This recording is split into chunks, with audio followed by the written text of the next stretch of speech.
I thought I would bring that up because that was something from yesterday, but they changed it up. That was this guy called Gun Drummer or something like that did that. Really good, and they put Trump in there, so I thought that was nice. What's up, everybody? Hope everybody had a great and happy holiday weekend. Very nice Independence Day. Hey, Jim and Bellavision, what's up, CF Rob? How you doing? Eastwind Farms, great to see you. Pat Hacker, how you doing? What the F? Good to see you. The Narrow Way, girl, awesome to have you. Finch is here. It's go time. That's right. Jay Schwartz, good to see you. Kelly's here. All right. None of your business is here. We have Wrestler Town with a gifted membership. Thank you. That means that we are now just 94 away from adding a first additional hour and just 44 away from Bellavision. So thank you so much. I didn't even do the goal yet. Good to see you, Finch. Yeah, awesome. Mr. Sneaky Sean's here too. Awesome to see you. So I'll have to do the goal real quick, tell you all how it works, and check it all out and do it. That's what we got to do. Check it out and up and above. Wow, I got shadows. Only the shadow knows. So the show is going to be about 2 hours, 2.5 hours, unless we hit the goal, which is for every $100 in total that comes in across all platforms, YouTube Super Chats, Rumble Rants, becoming a member or gifting memberships on YouTube, Rumble, Kick, or Twitch, along with Locals Coins and Cash App, PayPal, Coffee, Ko-Fi, or Super Tips. We add it all up. When we hit 100, we add an extra hour. And then for each additional 100 that comes in, we add an additional hour to the show. So the show could be as long as you guys want it to be. It could be 2 hours, 3 hours, 4 hours, 6, 8, 10, 12. You name it, as long as you want it to be. It's up to you. You guys decide. And then when we hit 50, we activate Bellavision. Unless someone is so generous that they give $25 or greater in an individual donation. That could be a Cash App, PayPal, Coffee, Ko-Fi, or Super Tip, Super Chat, Rumble Rant, anything. Or it could be 5 gifted memberships on YouTube or Rumble or Kick or Twitch or anything like that. So that's how that works. So let me do this. I don't think I did any of this stuff yet. I didn't put any links in the chat. Did I ever put links in the chat for anything? I don't think so. I didn't do the goal. I didn't do nothing. Got to put the link in that chat there. Pin that one. Sorry, come over here. Pin this one. Kick. Rumble's good. YouTube is pinned already. Hey, America First. How you doing? Great to see you tonight. Yes, it's awesome. Awesome to have everybody here.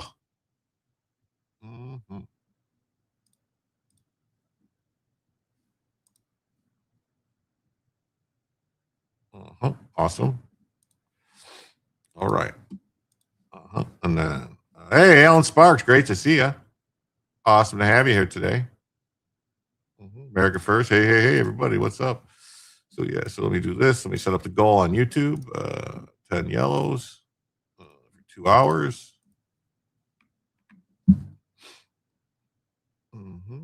Everybody mosey on in.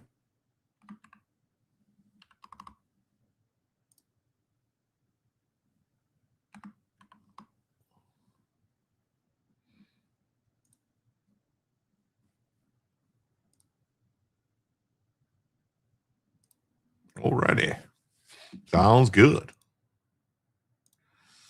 All right, let's get into the first news story of the evening. What do you say? Rummel was raided. Yeah, I know. That was me. I was raiding over from Cynics. Ruby King. I did that. Jonathan Marcus, great to see you.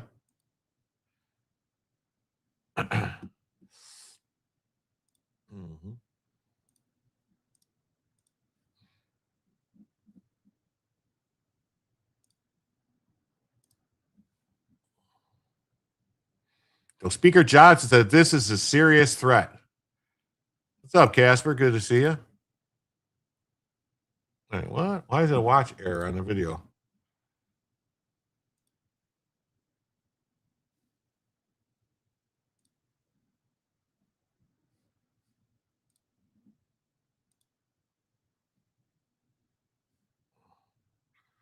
All right, that's weird. All right, something's weird here. It won't. It just keeps telling me video player configuration, but when I click this, it takes me. There we go. All right, here we go. I got it. All right. Johnson. Speaker, great to have you back with us. Glad to be with you. All right, your thoughts on 250 into this experiment? It's amazing. We are celebrating the greatest nation the world has ever seen, and it was full of activities and events here in Capitol Hill this weekend. We were up till after 2 a.m., 2 nights in a row, and could have kept going. The president was excited to deliver that speech in spite of Hey, Sherry, how you doing? Last night, and he told me backstage before he went out there, Mike, there's no way. Iro, what's up? Good to see you. I said, you're right, sir. It was really well done. Yeah, there were thousands of people who were willing to come back despite multiple evacuations to be there for all of the festivities last night. The president touched on something. He touched on this idea of the return of communism. And I know that you've talked about this too. Democrats are having to grapple with good to who's see you. calling the shots in their party as these Democratic Socialist members are having great success. But Steve Bannon said some interesting things to Politico this week that neither Republicans nor Democrats really fully grasp what they're dealing with here. He says this: if you're playing the old politics of tax cuts and wars everywhere and doing the bidding of Israel, his words, Colty, how you doing? Let me be blunt, you're finished. I just keep telling people it's a flashing red light, and the Senate Majority Leader John Thunes of the world and House Speaker Mike Johnson better understand that the old politics are gone. Your response? Well, Steve needs to see what we've been saying. I've been saying this for years and on the campaign trail for over a year and a half. And since Mamdani got elected in New York, I've been out on the campaign trail country-wide across coast to coast, every swing district, the blue states, red states, saying the same thing. There are many Mamdanis popping up, running for Congress around the country, and you better be very serious about this. This is a serious threat to our whole system of government. These are Marxist. It's communism, socialism. Those are deviations of Marxism. Begins with the opposite premise of America, and it is a serious threat to us. These people want to say, they're saying it out loud. They want to abolish all borders. They want to abolish all prisons. They want to defund the police. How you doing? They want to abolish the U.S. Senate. They want to pack the Supreme Court. They want the government to take over control of all production. This is communism, and it has led to the murder of innocent people, tens of millions of them in the 20th century alone. We have to fight this. We're no longer just in an election cycle. We were saying it was common sense versus crazy. Now it's common sense versus communism, and everybody needs to wake up. Well, you talk about all the things that they're for, and the Democrats are having to have this internal fight over how much of this they're going to allow. They keep saying that they have a big tent, but do you think they internally understand what their party is facing? I think quietly, the Democrat establishment on Capitol Hill understands that, but they feel powerless to stop it, because if they stand up and say this is wrong, the problem they have is the energy, the excitement, the money, the grassroots is on the side of the insurgent left. And this is a threat that we have never seen before in the elected system of our government. Ronald Reagan used to warn about communism. He talked about it, that it was a distant threat across the world. And now the barbarians are inside the gate. So this election cycle is for all the marbles, Shannon. This is not your father's Democrat Party. That party's long gone. Well, you've got your own GOP stuff to deal with. Politico puts it this way: intra-party fights, tight margins, election year pressures with an indifferent president have grounded the pre-midterm legislative plans of GOP leaders on the Hill. Just a handful of days, they say, to get anything done. House leaders in particular, they say, appear to have lost control of their chamber. You had to send folks home. I mean, the House floor was brought to a stop, not by Democrats, but by some Republicans. How are you dealing with their concerns? Well, the Hill Press Corps has been writing this for the last 2.5 years. Okay, we have the smallest margin in U.S. history. Yeah, so. Thank you so much, Jonathan Marcus, for the 10 on Cash App. Where'd he go? Thank you so much. That means right now we are 84 away from the first additional hour and 34 away from Bellavision. So thank you. I know Bella's still on stage. I don't know why I still have her up there. I guess I should take her down. There, that's better, right? Let's see who else here. Les Paul said something I wanted to get to before I forget. He said, Casper says, my doggo insisted on going outside to see what all the fuss was. After the first fireworks, she was like, F this, I'm out. Yeah, that's what they do. They don't like it. Les Paul says, finally saw the Mandami 4th of July speech. Heard that the desk he sat at was George Washington's actual desk. That's what I'm hearing, that was Washington's desk. Bottom line is they want to win, and they see this as a battle or a war. Yeah, it's true. Mike is good guy. He's all talk. Yeah. Just bought a Moonbeam alarm clock on eBay, an old 1950s clock. Well, that's cool. They're still just crazy Democrats. Yeah, they are. They have no plans of giving up. No, none at all. Bella. Well, still got a way to go. Socialism sounds great, but it's the details that's the problem. Yeah, it's always those pesky details that turns out to be the problem. Like, where are you going to get the money from? It's like, where is the money going to come from? Where is it going to come from? Where is it going to come from? That's always the problem. Mm-hmm. Yeah, functionally have a one-vote margin on most days. And so we work through everybody's preferences on legislation. And this week, a handful of Republicans took down the procedural rule to advance legislation. I just decided it was best to send everybody home to go celebrate July 4th in their districts. We'll come back, gather everybody together. The big urgency is to get Save America passed. The president has that as a top priority, and so do I. We passed it 3 times in the House. We're going to try one more time. I have it set at the wrong time? That's it. Maybe I screwed it up. Oh man.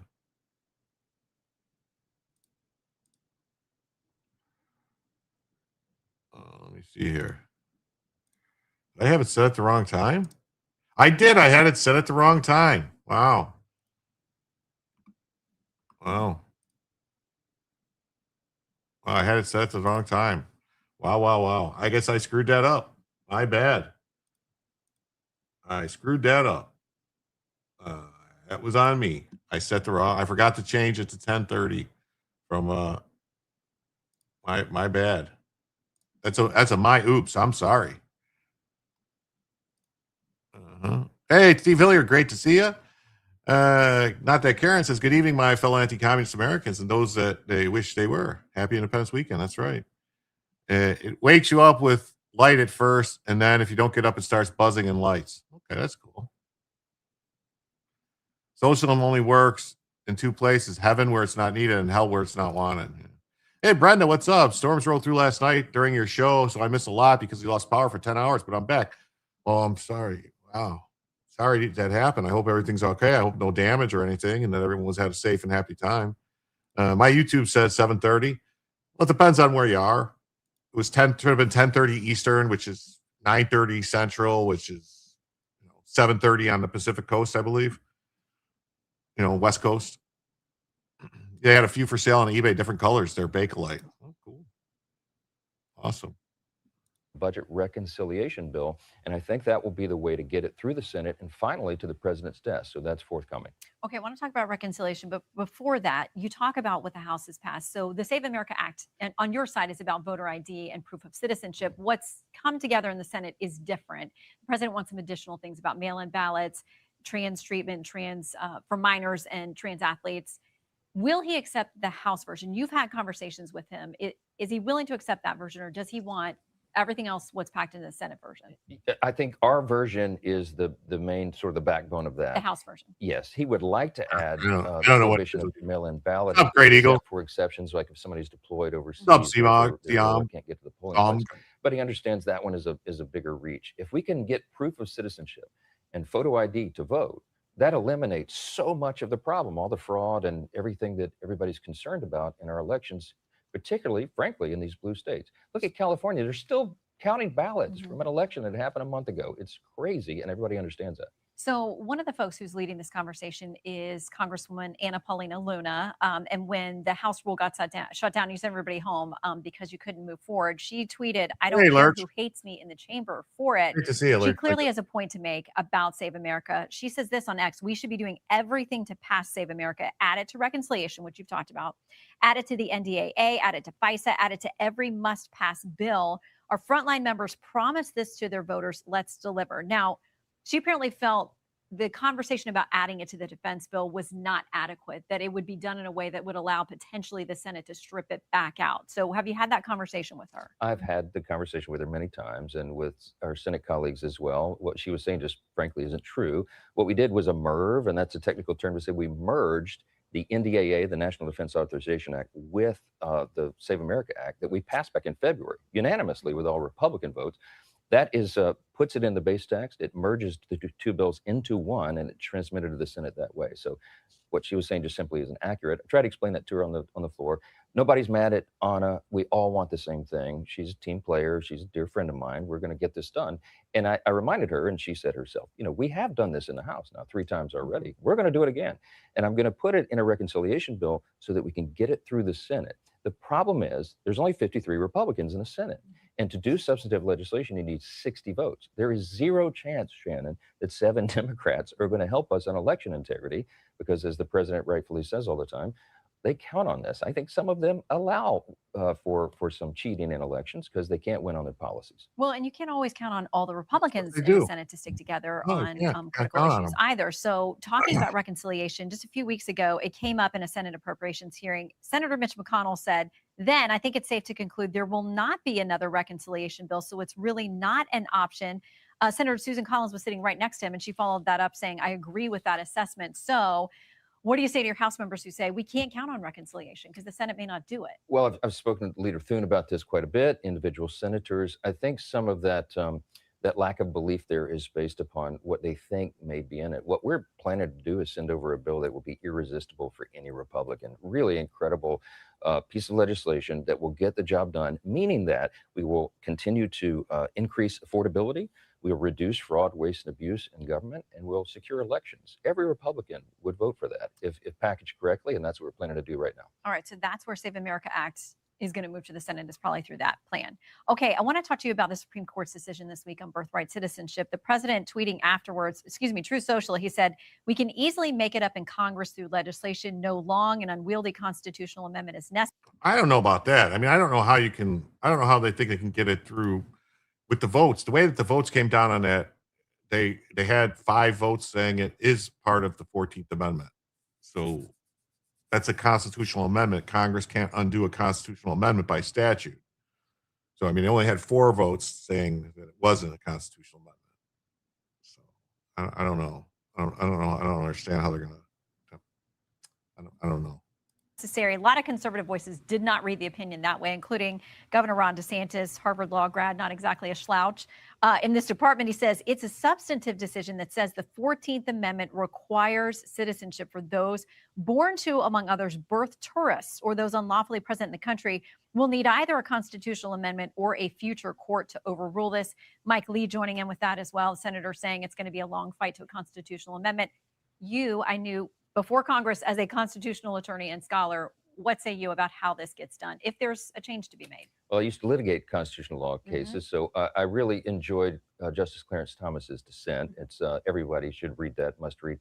And he explained that the 14th Amendment, the original intent was to enhance and really value citizenship, and it's been devalued because of birthright tourism, which is what we have now. It's a threat to the rule of law and national security. We do need to address it. We're looking at all angles. If there's some legislative fix, we'll advance that immediately. If it's a constitutional amendment, as you know, it takes a little more time. But we've got to address this. It really is a serious issue. Time for folks to brush up on Schoolhouse Rock. It is Yes. quite a process, and it isn't often done. All right, Speaker, good to see you. All right. Well, yeah. So Pat Hacker says, I can't believe the news media is still focused on a reflecting pool today. If the Dems are such a serious threat, why? I don't know. There's the reflecting pool thing. I don't know. There's people. The guy got charged with a felony and that stuff. And I don't know. I didn't see anything. Did you know the Republicans could pass any legislation through reconciliation if they include some type of financial aspect? Well, that's only if the parliamentarian in the Senate allows it, though. So, and they have a parliamentarian that was put in there by Harry Reid back during Obama's term, like over 20 years ago. So maybe it's time for her to go and someone new to come in.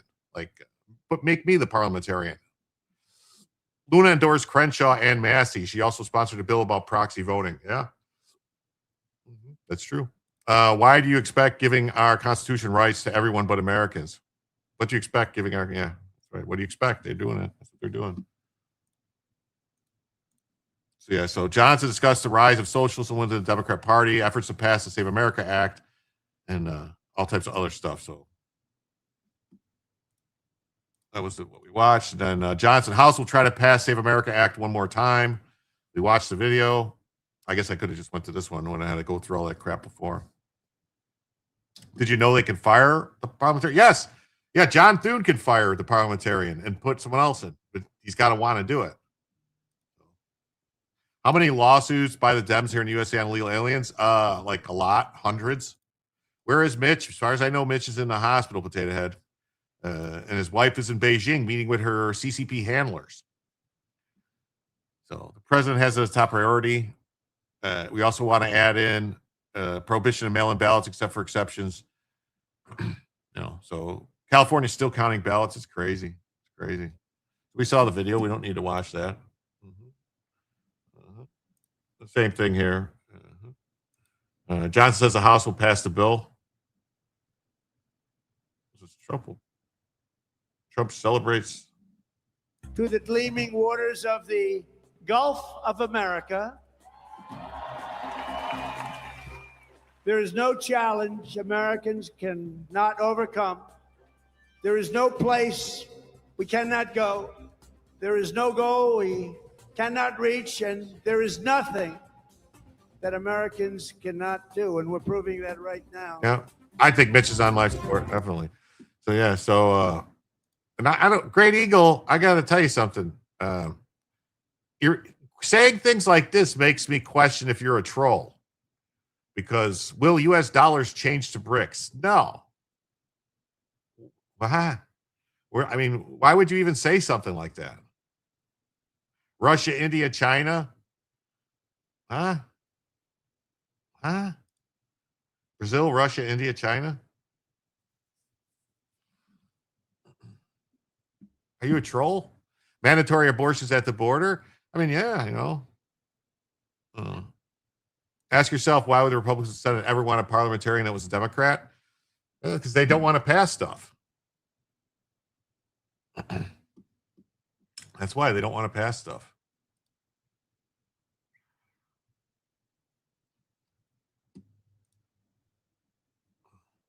All right, on to this next story here. 2 National Guardsmen shoot and kill a gunman during a foot chase in a Memphis hotspot. Wow. You're not a troll. You're just asking. Well, you keep talking about stuff like the BRICS and all the stuff in the U.S. and I don't know. Brendan says, when I consider that Thune uses pro forma sessions to keep Trump from making recess appointments, I don't hold my breath waiting for him to find a parliamentarian. That's the thing, and that's crazy. Hey, what's up, Christine? Thank you so much for the donation last night. You gave us an extra hour last night. Thune needs to be replaced too. Yes. China is seriously trying to destroy the U.S. dollar. Yes, they are. But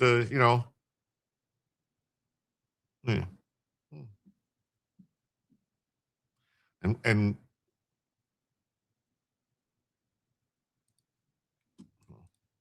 2 National Guard soldiers shot and killed an armed man during a foot chase in downtown Memphis after 4th of July festivities.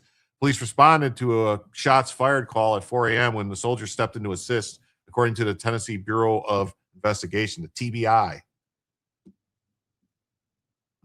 Shout out to Christine. That's right. Why Backyard Cam says, like number 45, a bunch of y'all need to show Jim some appreciation and hit the like button. That's right. Hit the like button. Is not a troll. Okay. I'm just saying, I don't know. Sometimes some of his questions seems a little trolly-ish.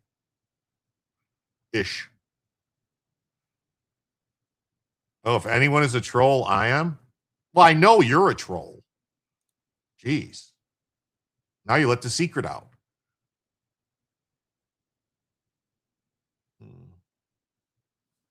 And he fell asleep during that extra hour. Oh, man, that's too bad. I'm sorry to hear that. His staff says he's working hard to promote his agenda. Jimmy Carter came out of a coma to vote for Biden, so anything's possible. Yes. Your pit was so scared last night, she was shaking. Yeah, Bella was medicated last night. What is the question here, Jim? No, the way you worded that. The way you worded that was just like, seemed like it was a statement more than a question is all. Let me find it. Will U.S. dollars change to BRICS? Like, BRICS is not even a thing yet. It's like it's a people that got together. I don't know. I think it's going the other way. Bella was on drugs, definitely. The first U.S. Supreme Court decision that extended constitutional protections to non-citizens was Juan Kim Ark, 1896. Yeah, it's terrible. Just got here, didn't realize you were on, did not send the notifications. I don't know.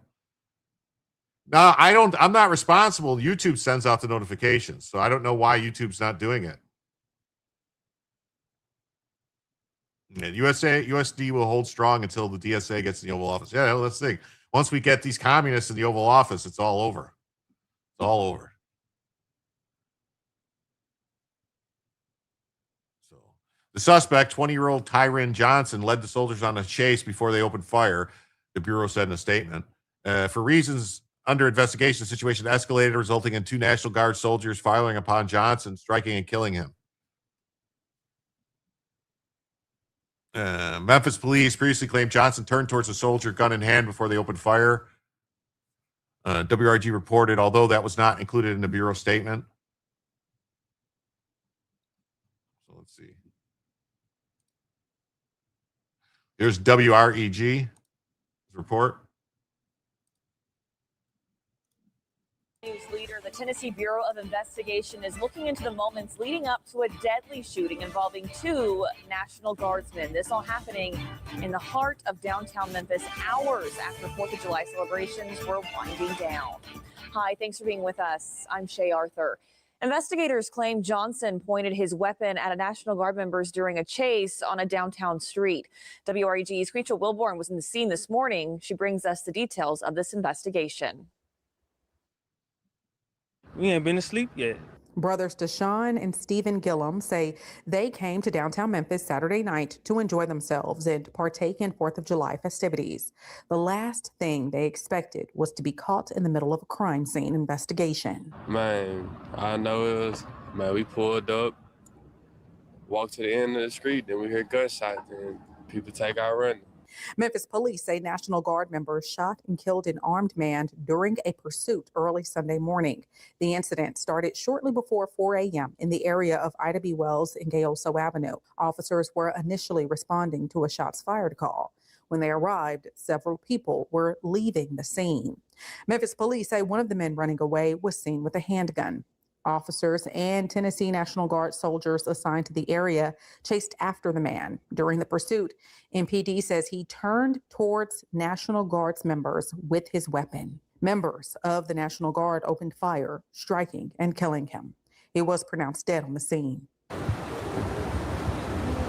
After hours of waiting for answers, family members of the deceased were given the news by agents with the Tennessee Bureau of Investigation. Just watching the mama get the news, that's different. I wouldn't even want my mama to get news like that at all.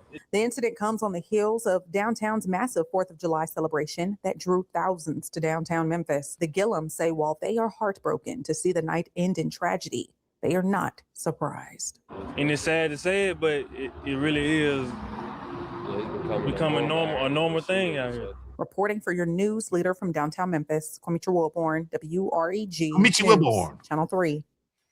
And Memphis Mayor Paul Young weighed in on that shooting this morning, saying in a statement, quote, all 4th of July events across Memphis were celebrated safely and successfully.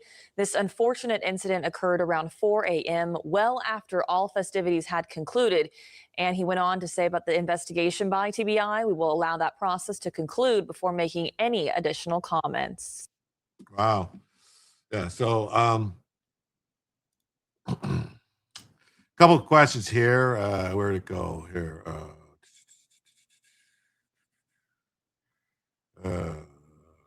Canada, USA, and Mexico several years ago were trying to change all three countries' currency here.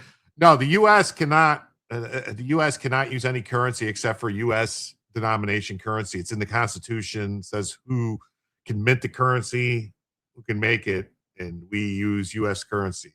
They would have to change the Constitution to use some other currency in the U.S. It's in the Constitution. So, I'm pretty sure the idea was to get Canada and Mexico to spend USD, not convert USD to a new currency. Yeah, they could use our currency, but we can't use someone else's.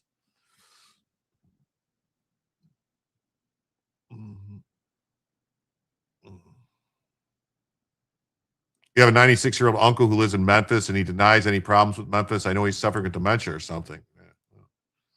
It's nonsense. It's nonsense that they don't call gang violence mass shootings to drive down the statistics.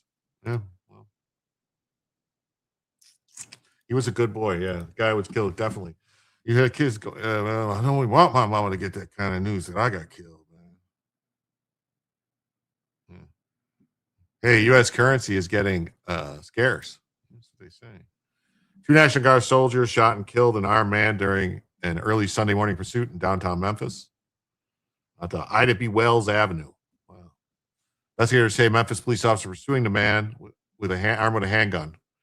He reportedly fired shots in the area. There we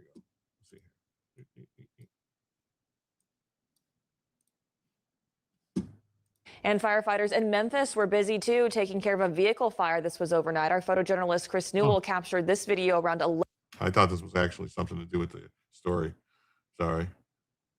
Police line tape. National Guard soldiers assigned to the Memphis Safe Task Force were nearby enjoying the foot pursuit.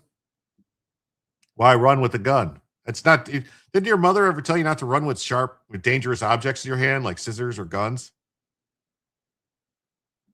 Yeah, point guns at authorities. Shart happens. That's right. That's right. Especially the National Guardsmen. Memphis police previously said Johnson turned towards National Guards with a handgun. It's in its preliminary release. The TBI did not include that detail, saying only that circumstances leading up to shooting remain under investigation. The gun is his balls or bravery. Yeah. Hey, what's up, Critter Sitter? How you doing? Howdy, y'all. Hope y'all get a great weekend. Hit thumbs up. Please stay and like. I've been back lurking. Gonna be working. That's awesome. Oh, hey, what's up, One Gun? How you doing, man? Says I am glad the show has no black people in it. Well, technically, I'm a slob, so. We're people of color. That's what they say, man. That's what they say. My mom said, run with scissors. Oh, run with guns. Running and gunning. I know, as the song goes, if it ain't got a gun, better be run. And I think it's 50 Cent. Yeah. Oh, I'm late. Thought the stream was supposed to start in a half an hour. Well, that's terrible. I don't know why. I don't know why I screwed up and won't let me change it. Hey, Doc says, I'm also a Slav. That's awesome, Doc. That's awesome. My ancestors from Scotland, but I'm born here. Okay. The Coulter effect? Yeah, definitely the Coulter effect. You're half Slav? Awesome. Yeah. Any of those small wieners left? What? Cocktail wieners? Is that what you're talking about? Like smoky links? What are you talking about? Little smokies? Your dog is still heavily sedated. Cat's inside. Have to stay up all night so I can take her out in the backyard. Still lots of fireworks here. Police does nothing. Wow. My mom always said, go play in the street when we annoyed her. Yeah. Yes. My grandma used to say, go play on 63rd Street. Newport Beach, California was invaded yesterday. Never seen anything like it. Yeah, I have the story. It's a little later into the thing. We'll see if we get to it. I'm mostly Anglo-Saxon. However, to my DNA, I'm 3% Nigerian, 3% Congolese, 2% Native American. Well, that's awesome, man. You get all types of extra stuff. I should have been better prepared for the celebration. Hello, Doc. How you doing, Doc number 27? They will identify Jim as a white man. They probably will, Steve. They probably will. No law enforcement or National Guard were hurt. At request of the 30th Judicial District Attorney, Steve Mulroy, TBI is investigating. So the mayor put out a statement. The last thing, expect to be caught in the middle of a deadly shooting investigation. Yes. All I know is, man, we pull up, we walk down the street, and then we hear gunshots, and people start running, man. You know, just watch my mama get the news, man. Just watch my mama get the news, man. That's definitely, I would never want my mama to get no news like that. Shooting happened just after downtown Memphis hosted thousands of people for the 4th of July celebrations. Yes. That's what some people say, Sylvia. Some people say that. Hey, Muffin Rando. Awesome to have you here. Thanks for stopping by. Awesome. Great. Wow, we have 115 people here. Cool. So that means if I check, we'll have 115 likes. Let's see. Man, there's only 55 likes. That means there's 60 people that haven't hit like yet. So why don't you guys go ahead and do that? Why don't you guys please just hit the like button? While the brothers said they were sad and how the night ended, they said they were not surprised. It's sad to say. So TBI is conducting an investigation. TBI, it puts you in a happy place. Another local story. Let's see if they have anything different. Action 5 News.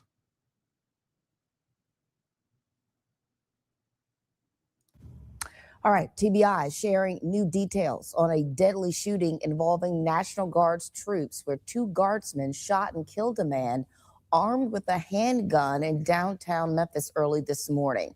Action News 5's Garner Montgomery is live now on the scene. So, Garner, what have you learned so far?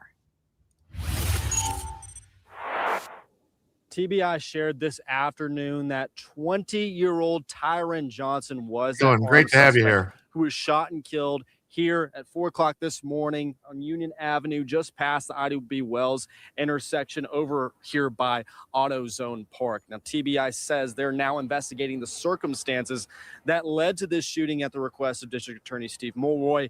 MPD officers were chasing Johnson on foot after he reportedly fired shots in the area when nearby National Guard soldiers assigned to the Memphis Safe Task Force in the area joined the pursuit. According to TBI, the situation escalated for reasons that they are now investigating, resulting in 2 National Guard soldiers firing at Johnson, killing him. MPD did share a little bit more info, saying the suspect turned towards the guardsman with his handgun during that incident. No law enforcement officers were hurt. I talked with a nearby resident who heard about the shooting this morning and was shocked to hear about the National Guard's involvement. This is absolutely insane. You know, I just see him walking around, maybe hanging out, but I've never seen anyone antagonize them or anything. You know, this is way more escalation than I thought that would ever be needed from them. This is the 3rd TBI investigation into a fatal incident involving the Memphis Safe Task Force since October, but this is the first one involving the actual National Guard. We will keep you updated on this story as we learn more about what led to this incident and this ongoing investigation by TBI. Reporting live in downtown Memphis, Garner Montgomery, Action News 5. Wow, so that almost seemed like they didn't want, but that guy seemed like he didn't want him there or something, so that's weird. TBI. Memphis, Tennessee. Memphis, Tennessee is like rough, man. Rough place. Man, so I don't know. They've been cleaning up. They supposedly got the crime down quite a bit there since they got this task force there actually enforcing the law. So hopefully it works out well, and have to wait and see if it's a good shooting or not. I can't imagine it not being. Yeah, you can't pull your gun out on a National Guardsman. No, you don't want to do that. So check this out. Divide, dispirit, discourage. The White House released a report accusing the Smithsonian National Museum and American History of Smithsonian Museum of American History of taking what it described as a woke approach to presenting the nation's history. You don't say. The Smithsonian's woke. Wow. Wow, the Smithsonian is woke. That's something I didn't think I would ever hear said aloud. Mm-hmm. And it's presenting the nation's history, and it's calling it for a commitment to restoring the truth and sanity and how America's history is presented and taught. A 162-page report Saving America's Story was released by the White House Domestic Policy Council following President Trump's March executive order restoring truth and sanity to American history. It's an ongoing review of the Smithsonian. The report argues that the Smithsonian Flagship History Museum has abandoned its original mission of fostering patriotism in favor of political activism rooted in what it describes as critical social justice ideology. Yeah, it's that communist pedagogy, right? Pedagogy, right? Freaking commies are everywhere. Root them out. That's right.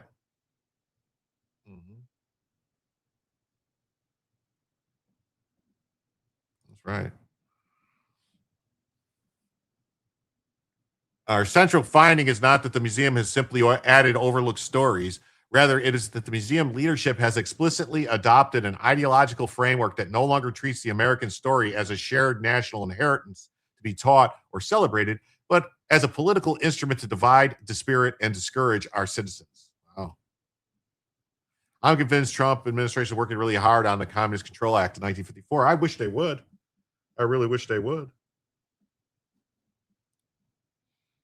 According to the report, the museum minimizes the nation's founding fathers and founding documents while emphasizing themes of systemic racism, oppression, and national failure. Well, yeah, that's what they want to do. It's like they were all upset. They had like to think about the first president's house where Washington lived in Philadelphia, because the capital was Philadelphia when Washington was president. They didn't, like, the White House wasn't built, I think, until after Washington was already out of office. I'm pretty sure. I think the White House, I think John Adams might have been the first person to live in the White House. Either Adams or Jefferson was the first one to live in the White House. But they had all these things. Basically, the entire George Washington Museum about the first White House was all about George Washington's slaves. He contends that visitors will find no major exhibits dedicated to George Washington, Thomas Jefferson, the Continental Congress, or the American Revolution, while figures such as Benjamin Franklin are presented primarily through the lens of slavery. Wow. That's crazy. That is crazy.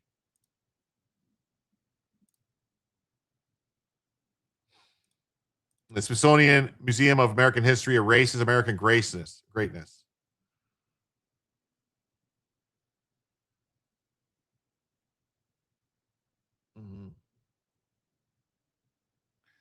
So America celebrated its 250th anniversary. Shockingly, according to a new report from the White House Domestic Policy Council, the Smithsonian Institute of National Museum of History did not. Report titled Saving America's History, How Ideological Capture at the Smithsonian and National Museum of American History Erases Our Heritage. Tried to watch Hamilton this AM, turned it off after 10 minutes, gagged me. Yeah, Washington's freed all his slaves.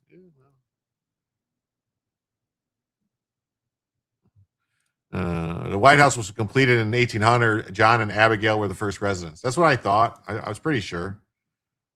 Communist mustard, too. Definitely. And our tax money pays for that. Yeah. Presentism is a fallacy. Whites in Africa were slaves also in the past. I would love to know how many Democrats exactly left the party and vote no more for Dems, no polls, exact number. Yeah, something.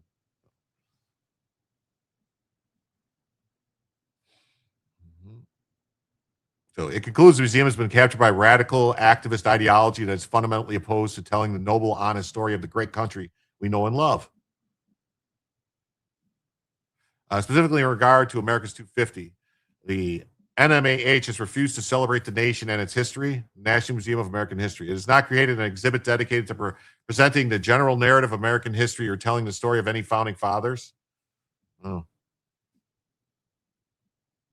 The Second Congress, the Declaration of Independence, the American Revolution, or the achievements of independence and establishment of the constitutional rule of law, even in the 250th anniversary. Wow. According to the investigation, It goes far beyond Independence Day. George got the slaves through his marriage.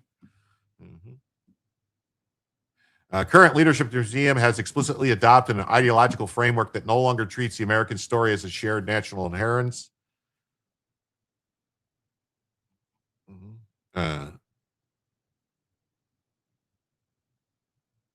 Mike Gonzalez, the Angeles T. Arrendando y Pluribus Unum Fellow at Heritage Foundation, posts on X that the Smithsonian and places like it had taught people to hate American.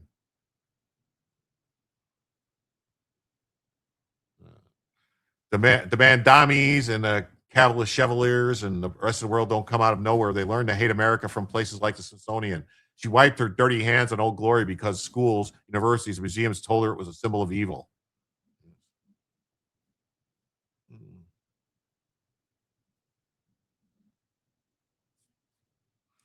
Let's just say maybe later another night, but great explanation of the commie plan.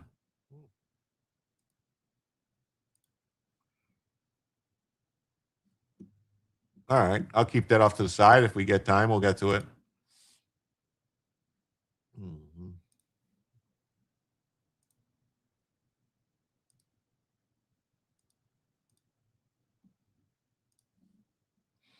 Just before the fireworks last night, as Americans celebrated 250 years of glorious history, the White House set off rockets of its own, uploading a damning report on the Smithsonian.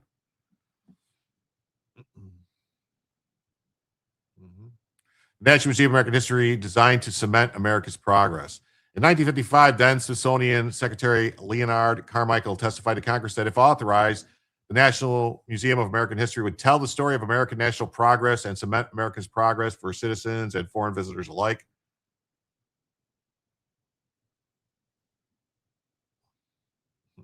Yes, I am a troll hunter, Jim, and Greg is my type. Okay, well, you weren't playing with them, so I just decided to. Oh, you were. I didn't see that. I'm sorry.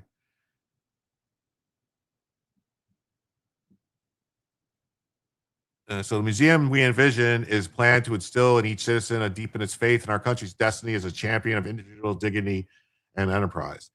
At the museum's opening in '64, then director Remington Kellogg declared the new facility was intended to awaken in a citizen and foreigner alike a clear understanding of the inspiring story of the United States, its origins, its struggles, developments, traditions, and strength.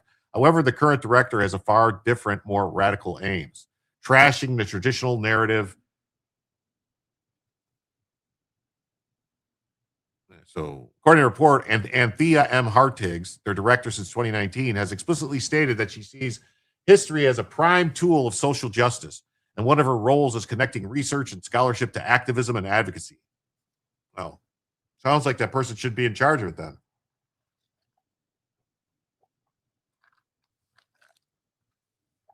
Yeah. Hartig believed the museum's profession had to figure out how we're going to problematize the 250th anniversary of the signing of this Declaration of Independence, and that loving America is very complicated. Well, as a result, the museum now purposely presents America as a problematic country, irredeemably conceived, founded by deeply flawed men, and still operating today as an instrument of systemic racism and oppression. The museum's current telling, the country is above all defined by white supremacy, slavery, conquest, exclusion, hierarchy, racism, xenophobia, misogyny, and systemic injustice. Here's the thing. If that's all true, then why are we still letting these people in? Why can't we, if we could be that country, let's be that country. If we were that country, these people wouldn't be saying these things. It's just ridiculous.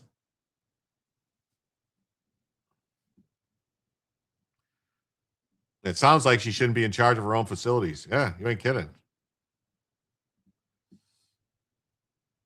5 key findings. They failed to substantively present America's founders and founding. For example, a visitor to the museum will find no major exhibit dedicated to America's founding era, George Washington, Thomas Jefferson, other founding fathers, the Continental Congress, the Pilgrims, the Puritans, or major moments in American Revolution, such as Washington's crossing of the Delaware. Washington wrote his will several months before his death. In the document, Washington left directions for the eventual emancipation of enslaved people he owned after the passing of Martha Washington. However, you will find Benjamin Franklin chiefly because of his anti-slavery efforts. Oh. So they have problematized the 250th anniversary. The report documents the museum leadership stated that the 250th anniversary should be problematized for critical social justice theorists. This refers to the process of highlighting alleged oppressions within the given subject to deconstruct, disqualify, and discredit the prevailing narrative on the subject. For NMH, this means American history should be reframed away from American first mentality and Anglo-centric, including highlighting gaps in the Declaration of Independence rather than its unprecedented affirmation of mankind's unalienable rights. Why are black folks trying to get in? Yeah, I don't understand why they want to be here if it's so bad. Only ones freed were 123 of George's. Okay. Has anyone ever seen the movie Red Dawn? Yeah, I've seen both versions. I like the older one. So they removed American history from its mission statement. Get out of the American first mentality. To get out of it. So it's the National Museum of American History, and they removed American history from it. Removing the American first mentality, including replacing American history with infinite richness in the museum's mission statement with language about empowering people to create a more just and compassionate future by exploring the complexity of the past. Why are our fucking tax dollars paying for this? Yeah, first Red Dawn was the better of the two. Definitely. They have abandoned historical scholarship for political activism. The report notes the museum's interpretive plan directs staff to whatever the topic. tie exhibits back to a set of 7 core issues of our time, specifically race, identity, gender, sexuality, climate change, immigration, migration, economic equality, technological change, nationalism, globalism as part of a commitment to relevance. These people do need to be shunned from polite society. Yes. Wolverines. They don't even talk about the North Atlantic trans slave trade, which were white people who were brought here for slavery. Yeah. This means reshaping in a woke manner any subject, be it democracy, entertainment, immigration, childhood, women's labor, sports, early American settlement. This is why visitors will see LGBTQ-centric displays alongside R2-D2 and Dorothy's ruby slippers. The Smithsonian has not met its obligations to the American people. The report concludes the Smithsonian and the National Museum of American History, in particular, under its current leadership and current interpretive ideology, cannot be trusted to tell America's story honestly and in a way that is inspiring, unifying, and worthy of our great republic. Well, good. Let's stop, man. Will the U.S. become like UK? I hope not. The difference is in the UK, they're subjects, not citizens. In the United States, we are all citizens. We are citizens with rights. The UK, you really don't have rights. You don't. Just remember, everyone, we feel the same way about them as they feel about us. So if they take power back, you know what that means. Yes. You need to shut it down, fire everyone, then slowly hire some back after deprogramming and vetting. In the Obama library, are there pictures of him in the cotton field? Probably. No, probably. The woke-topus, yes. The woke-topus.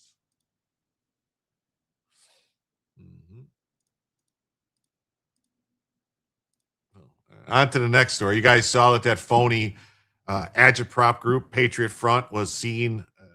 They tried to ruin America 250 celebration. I don't know who pays them, if it's SPLC or the ADL or BLM. Somebody's paying these people to get out there and do that. Hey, look at this. We got a 5. Bella, fetch the news so Jim can tell us to the goal. Thank you. Thank you. With that, folks, that means we're now just $79 away from adding a first additional hour and just $29 away from Bella Hell-a-Vision. Bella-Vision. Bella-Vision. Bella-Vision. Bella-Vision. Bella. I guess I could give you guys a little Bella for a few minutes here while we read a story. Difference here is once we start killing in a free-for-all, we won't stop. Oof. Yeah, that would be bad. That would be bad. I don't want that to happen. You may be familiar with the agitprop group called Patriot Front. They always show up at convenient times when the Democrats were in power, obviously to make it look like the right is nothing but khaki-wearing white supremacists akin to the Ku Klux Klan.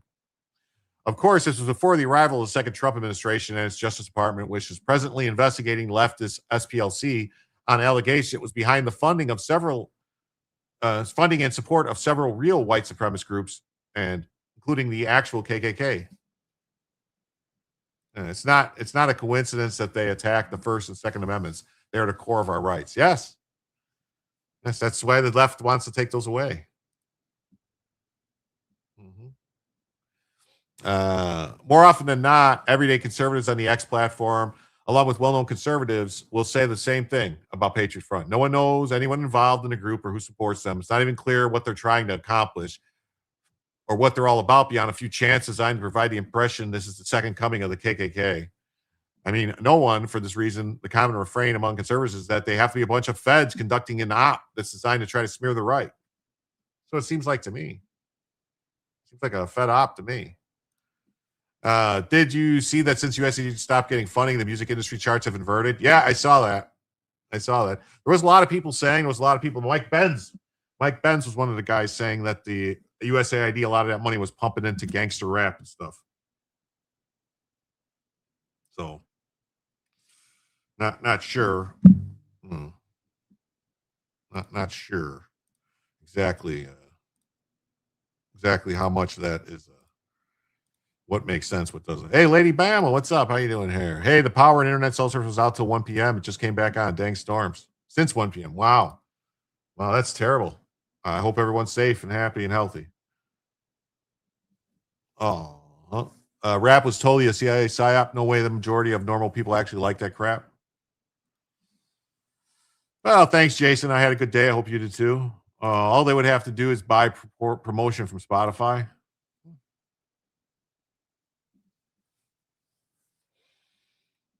With the Trump administration in charge of the intelligence community, specifically the FBI, people have assumed the reason why we haven't heard from Patriot Front is proof that the group consisted mostly of feds. Then today happened.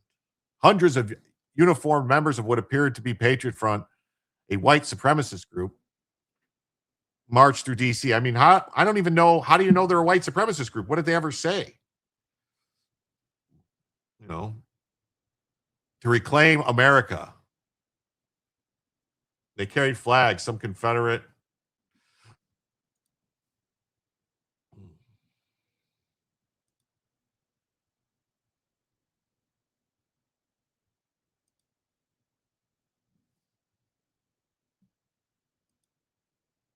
I don't know. Look at they got U-Haul trucks with this is Arizona license plates and stuff, and then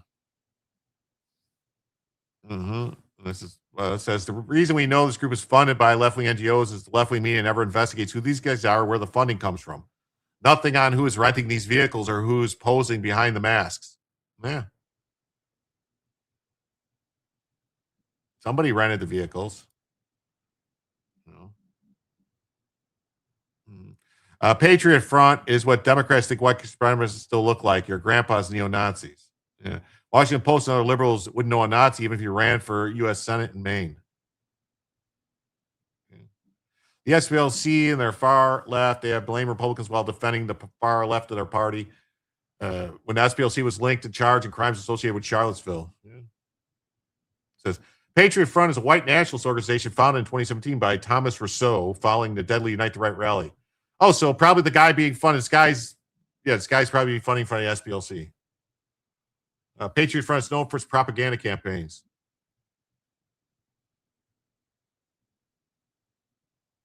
I don't know, man.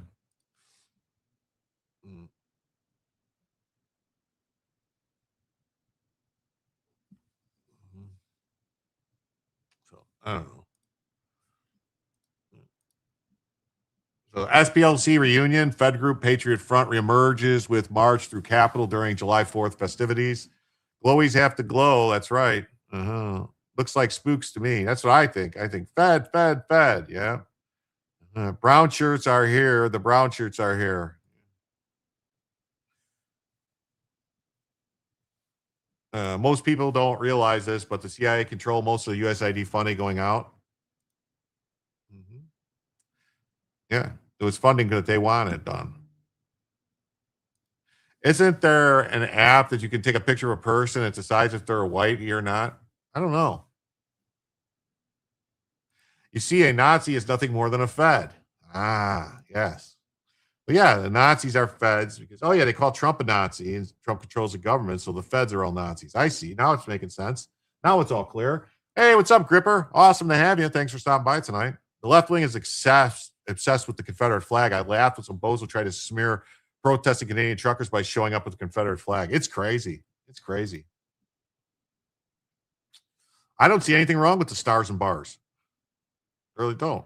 I mean, I personally don't really think I mean, a lot of people say like, oh, well, slavery, but the Civil War was not really fought over slavery. It tangentially a little bit, but not really. It was fought over states' rights, over cotton tariffs. They were putting excise taxes on selling cotton out of the country because the northern states is where all the mills and stuff where they manufactured the cotton and turned it into stuff. They didn't want it being sold overseas, and so they wanted to keep the prices down. So they were trying. It's crazy. You could really look into it and look into the laws that they passed and excise taxes and stuff. That's really what it was over. Mm-hmm. I'm just a good old boy, never meaning no harm. Meet all you never saw, met in trouble with the law since the day we was born. All this tech, there shouldn't be a race that's capable of making a white detection app. Yeah, should be. The General Lee didn't hate anyone. That's right. Mm-hmm. Yeehaw! I think someone tried flying a Nazi flag at the truckers' protest and was ejected. Yeah. Watch The Civil War by Ken Burns, a decent documentary. Well, Ken Burns is a leftist, so I don't know, man. I don't know. It was only after I moved to Georgia from the Midwest that I learned the Confederate flag stands for the Southern Heritage, not the KKK. Yeah.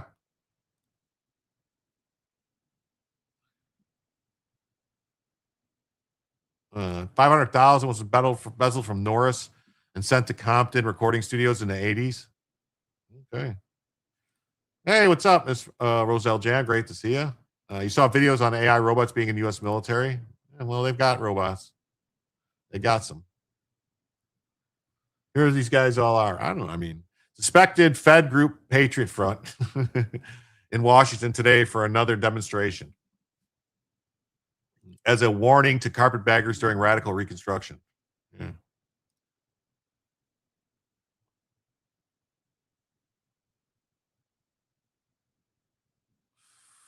The group was seen gathering today outside of Washington Union Station, chanting life, liberty, victory, and reclaim America. The group was wearing khaki pants, navy blue shirts, green hats, combat boots, white face masks to conceal their identities.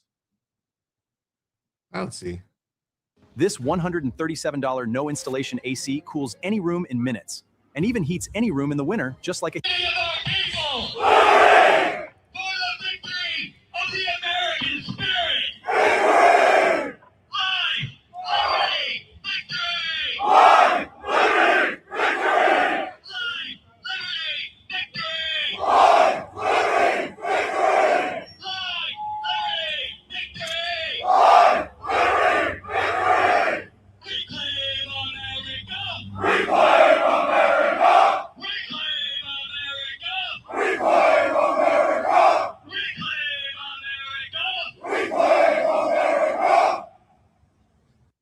All right, now as somebody who was in the military, all right, and somebody who was in the military and who marched and had a singing cadence and stuff like that, it's not that easy to get people to do that in unison like that. That has to be practiced quite a bit.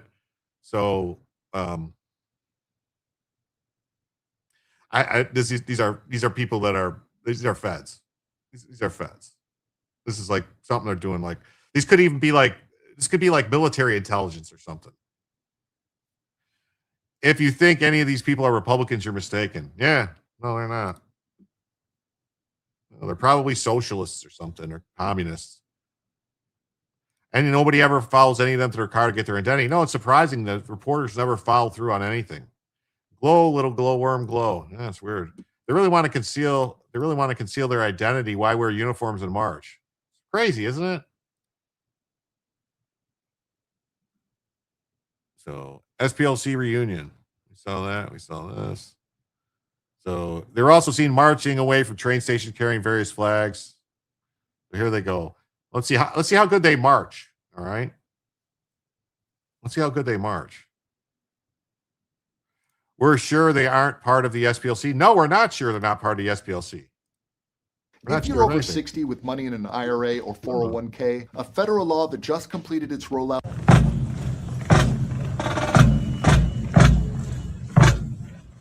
Well, guess what, folks? They're all marching in unison, so they know how to march. So that means they're ROTC or in the military. Because marching is not something that comes easy. It takes a while to learn how to march. Just saying. No chats, getting tag numbers or nothing. Yeah, it's crazy, isn't it?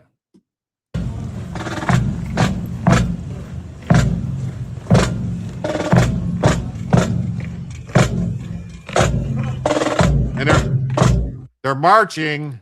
They're marching. High school band, something. KKK, SPLC, Antifa, the same. They're marching. They're militia.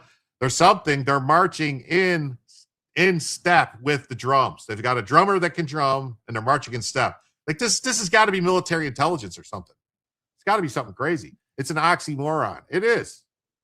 Late comments, late catching up. I'm kind of tired of Vid's meme showing JD fat. He's not, and showing Rubio like he's a badass. Rubio, good Secretary of State under Trump, but the fault is establishment. JD's a MAGA Marine. Okay, Reggie, I agree. I think they're funny. No goose step. Yeah, that's right. No goose step. Vegans taste like chicken. Says stars and bars, whether I was growing up or about their regional Southern pride, was associated with being rebellious. CBS wouldn't put it on the General Lee if it was meant white supremacy. That's right. Never meant white supremacy. Never did. It's something cockamamie up, in the 90s or 2000s. I don't see any actual police in the background. No leftist anti-protests. Yeah, it's weird, right? Where are the Antifa protests against these guys?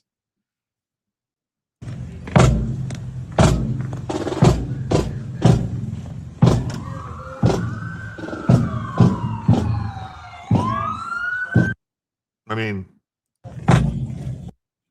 that's all I'm going to point out is they're marching pretty damn good. So, if you have more than $250,000 in a bank or retirement account, federal law does not. No, why are you doing that to me? So, the Southern Poverty Law Center describes the organization as a white nationalist hate group. Well, so if the SPLC says it must be true. Surprised none of them are openly armed. To make conservatives seem radical. Mm-hmm. And discourage any real nationalist activism. In fact, the SPLC, based on its history of funding organizations, so-called hate groups, is likely behind Patriot Front. The SPLC previously worked with the Biden Justice Department to manufacture such groups and justify targeting grassroots conservative groups. They look more professional than the Canadian Army. Yeah, did you see the Canadian Army marching to go shoot off the what is it? There was like some salute thing. They were marching all weird to go do some kind of salute. You have $2.59 in your retirement account. That's awesome. Confederate flag was hijacked as a symbol of hate in the 90s, part of the communist drum. Yeah.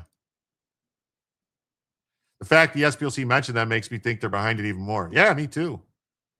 So since the Patriot Front group first appeared, Gateway Pundit always suspected they had links to the feds. We were convinced federal agents infiltrated the group. As the Gateway Pundit previously reported, charges were dropped against the Patriot Front group leader in Idaho after 22 duped recruits were found guilty in court. In June 2022, 31 members of Patriot Front were arrested in Idaho for planning a protest at the Gay Pride rally. They were traveling to a Great Pride event with homemade shields in the back of a U-Haul. They had no other weapons. Despite committing no violence, they were arrested because they possibly could have. Law enforcement in Idaho later admitted they had informants inside the Patriot Front group before the arrests were made. The Patriot Front group founder, Thomas Rousseau, first made headlines in 2017 when he participated in the famous Tiki Torch March. That was SPLC did the Tiki Torch March.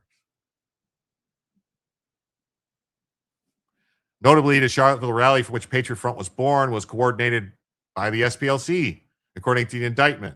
The SPLC is charged with the organization with 11 counts of wire fraud, false statements to a federally insured bank, and conspiracy to commit concealment money laundering. They paid a field source during the 2017 Unite the Right rally to incite the violence. I wonder if his name was Thomas Rousseau. Just saying, I wonder. Maybe. I'd like to ask him. I love those no power air conditioning ads. YouTube loves them too. Who cares about physics? Yeah, it's crazy, isn't it? I just realized Patriot Front is literally It's literal. They are fronting like they are patriots. Yeah. But they should have been they should be marching to the song Eminence Front by The Who. Eminence Front. It's an eminence front. The field source made racist postings under the supervision of the SPLC and helped coordinate transportation of to the event for several attendees. In order to covertly pay its field sources, the SPLC opened bank accounts connected to a series of fictitious entities. The covert nature of the accounts allowed the SPLC to disguise the true nature, source, and ownership and control of the fraudulently obtained donated money the SPLC paid to field sources. They should be marching to Where Is My Mind by the Pixies. Yeah, Eminence Front is a great tune. Y'all heard that Kamala Harris is getting in trouble of the $92.5 million yet investigation on her? No, I haven't heard it. Haven't heard it yet. It's a put on. It's a put on. Come and join the party dressed to kill. Yeah, it's great.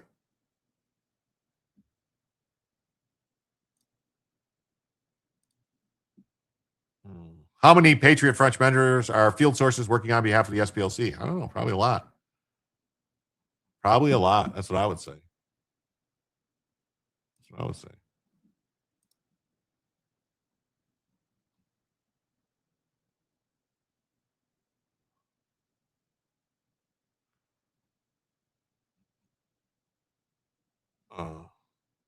I don't know. There's some more stuff here about these guys. I don't know.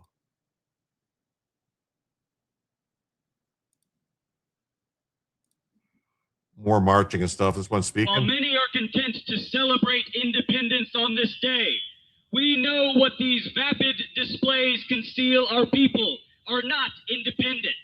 Our destiny is shackled to 100 competing nations imported to this soil, bringing with them countless incompatible interests. Our homeland has been turned into a squalid arena of profiteers and invaders. I heard something like whining. I thought I don't know. Seen by a spineless cast of traitorous politicians. We wish for sovereignty and liberty which cannot coexist with the conditions that have been forced upon us. A quarter millennia has now passed since America's violent birth, and nothing I can say will glorify independence more. I don't know. I don't know. What's this? It's a fad. That's what I'm saying. Fad. I don't know. Than the blood of our forebears that stains this continent, consecrating it forever with the immortal legacy of the men who died for so noble an objective as sovereignty. So see, they're flying flags upside down, U.S. flags upside down. They're flying. There's like that's like that Union Jack flag with the Brit, and then Betsy Ross Confederate flag. Why are they flying all these weird flags? He's got a ponytail. Yeah, I don't know, man. Guy with a ponytail. I think that's that guy Rousseau. That's the only guy they know who it is. If they're against capitalism, they must be socialism. Yeah, they're glowing hard. Need the meme of the guy in the sombrero shouting "gay." Yeah. We stand on the turning of an age and the making or breaking of our nation's destiny, and we must ask ourselves, under the watchful gaze of history, what is to be done? So dire is our circumstance, so extreme is our condition of peril, that the only way to secure our existence is to become all that we aspire to be. A defeated people was cast into this pit of a century, yet a nation exalted above all the rest. I don't know. This seems very produced, like this whole thing with the music and everything. Oh, this is Andrew Torba. This is the guy from Gab, I think. He owns Gab, Andrew Torba. So here's a chance of getting stabbed. Oh, yeah, here. So this thing, too, this picture taken of this woman here. Like, there are people like, oh, my God, they're making a big deal of this. Who took this picture? Like, why is, it's a total psyop, right? Mm-hmm. Is that Biden's pony soldier? Could be. Mm-hmm. Grand Union flag, considered our first flag, 1775. It's produced. Okay. What do they want? I don't know.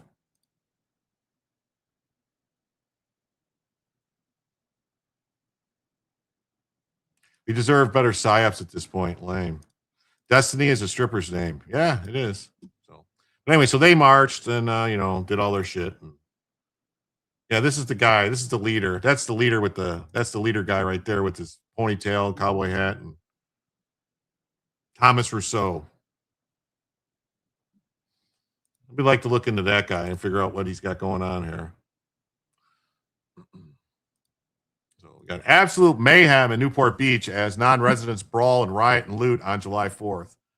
So, I mean, there wasn't, you have to say, though, there wasn't any of this when those guys were marching around. There wasn't any looting. There wasn't any rioting. There wasn't any shootings or stabbings. They must have some kind of objective. To be honest, maybe the objective is just the attention itself. It's possible. She was not stabbed, by the way. No, that woman was not stabbed. She left.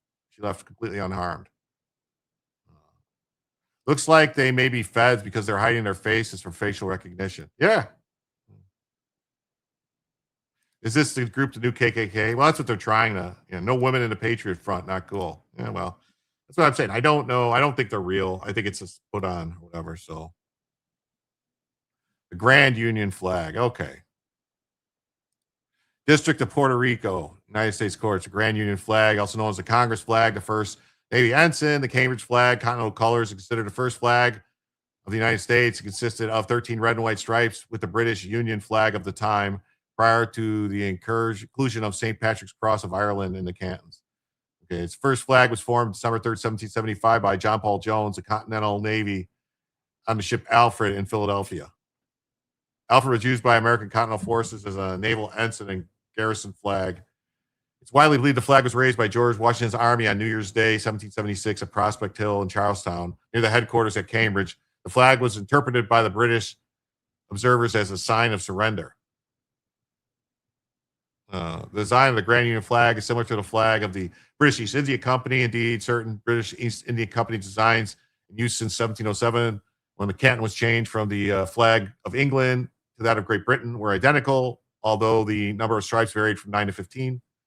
The BEIC flags were potentially well known by American colonists and have been the basis of the theory of the origin of Grand Union's design. The Flag Act of 1777 authorized the official national flag, the similar design, the Grand Union with 13 stars representing the 13 United States on a field of blue replacing the British Union. Today, the Grand Union is often included as the first flag. All right. All right. Glad we got through that.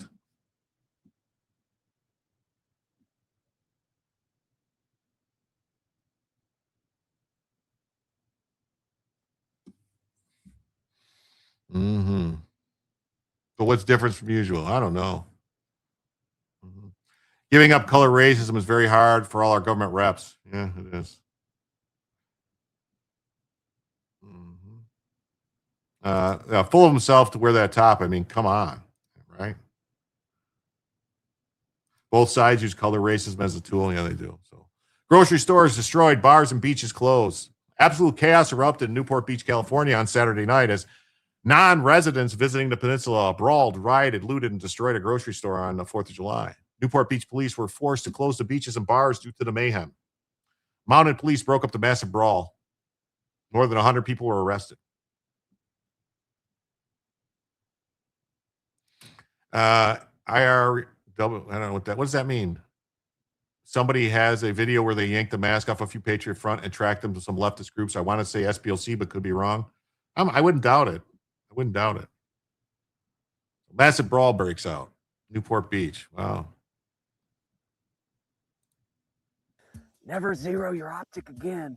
Hey, we won't. What? Yeah, because the U.S.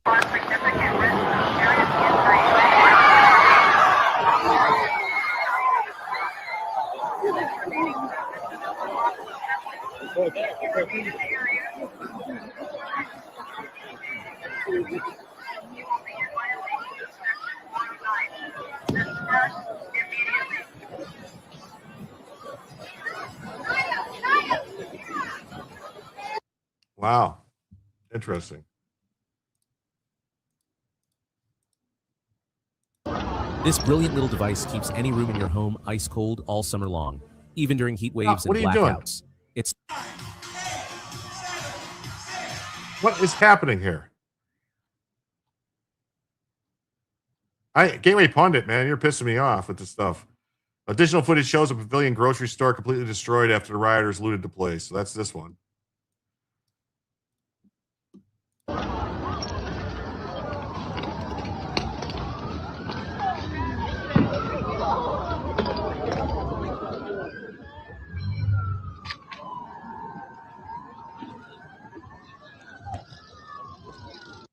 Wow.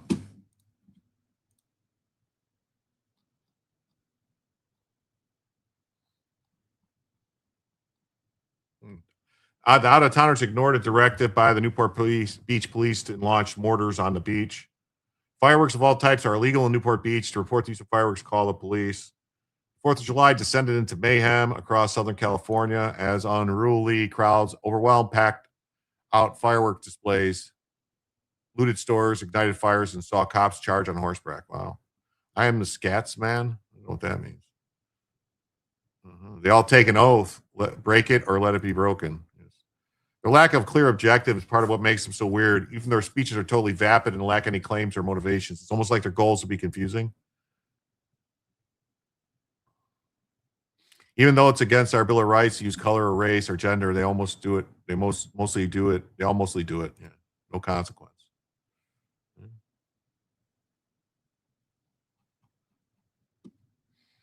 The worst unrest erupted in Newport Beach, where Independence Day revelers poured into Orange County, choking traffic and triggering a police response. Authorities ultimately shut down businesses from the Newport Pier to Pacific Coast Highway. Officers were swarmed by hundreds of people who hurled bottles and other debris at them, where the crowd turned on one another and began fighting. Mounted officers rode into them to clear the area and make additional arrests. Video from the scene appeared to show the aftermath that was reported looting from pavilions with merchandise strewn across parking lots. Wow. That's a lot of shit going on there. That's a lot of shit going on there. California's 4th of July plunges into hell as stores looted, police horses charge.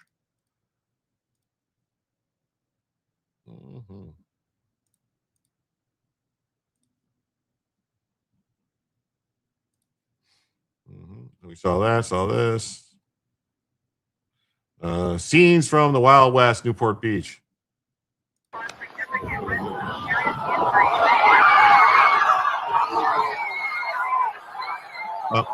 We saw that. We saw that already. So.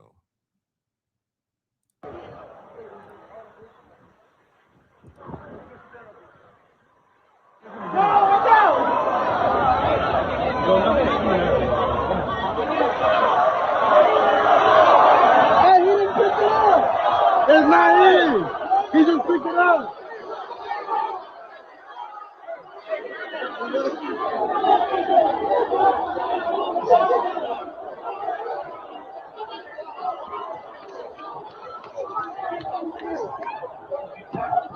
Wow. There's a lot of people. The scenes from the DMZ.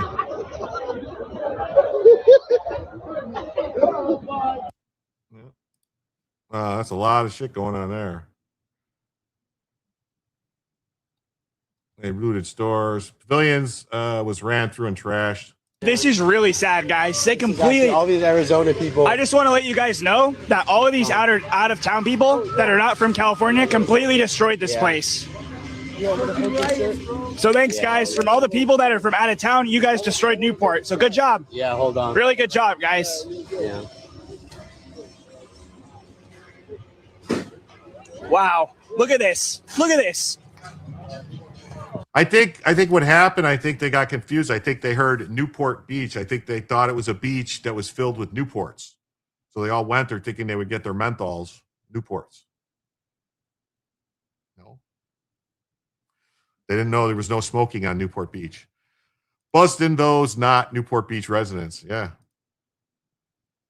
Burger Boy. Yeah. Internet brainwashed everything. Yeah. Yeah. Newport free. Yeah. That seems reasonable. That's what I thought. Trash cans are knocked over. There's glass on the floor, chat. Look at this. Bro, the watermelons have exploded on the ground. This is horrific. They looted this, bro. These are people from out of town that decided to destroy this local community.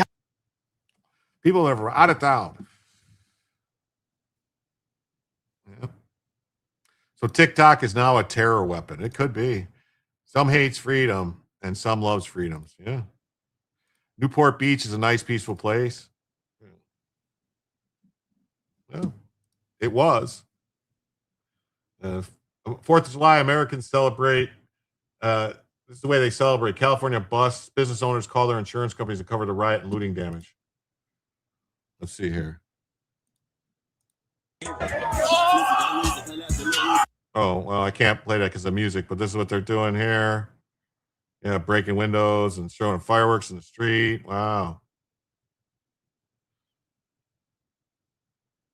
Yeah, wow. That's kind of crazy.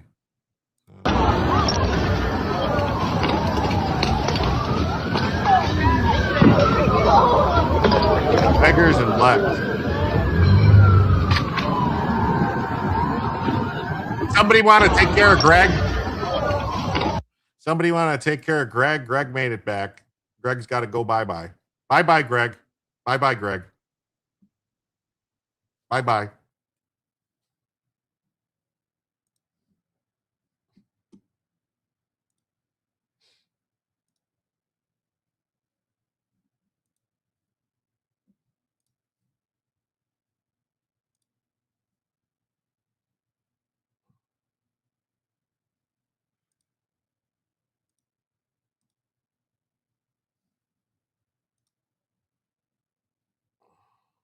Wow. This is the Orange County Register. They are enriching the community. Yes, with their culture, clearly. Definitely. Why is he dressed as a burger? I don't know. I don't know.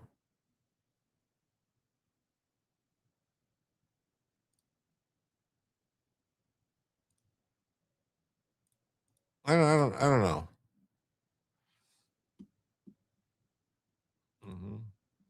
I do not like democracy because USA was founded by a republic. Oh yeah, no, we're a republic. We're a republic. U.S. is a republic. Is a constitutional republic. No menthol smokes in California. Thanks, Newsom. Well, that's what the riot was over. They went to Newport Beach and they couldn't find any Newport, so it was a riot. Just makes sense. Mexicans are celebrating their soccer loss, flying their flags and lighting fireworks in Southern California. Well, at least they're not rioting, right? Well, good peoples, good night. Have a great rest of your evening. Thanks, Mon. Well, Hank, thanks for being here, Hank. It's always great to have you. So it says right here, look at this. Wow, looks like a fight or something. Some guys on the ground getting hit. 400 arrested. Fireworks hurled at crowds. Police in chaotic July 4th, Newport Beach.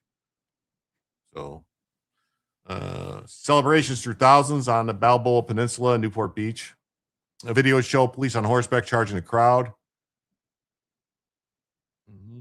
Lawful assembly was declared at 8:30 p.m.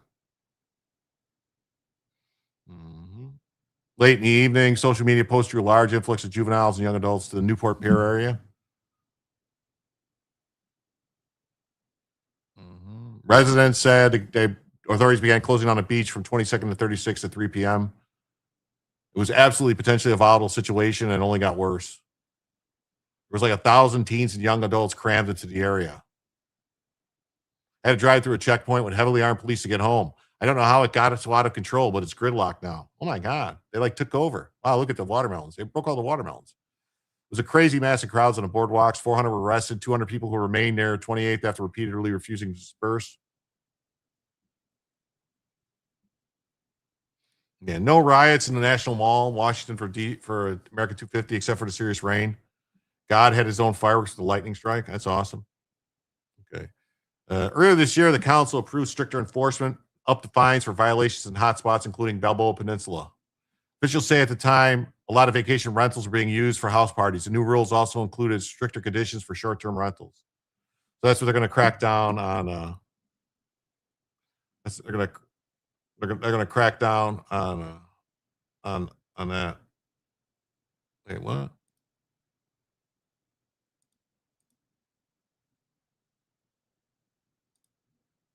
Hold on, wait a minute.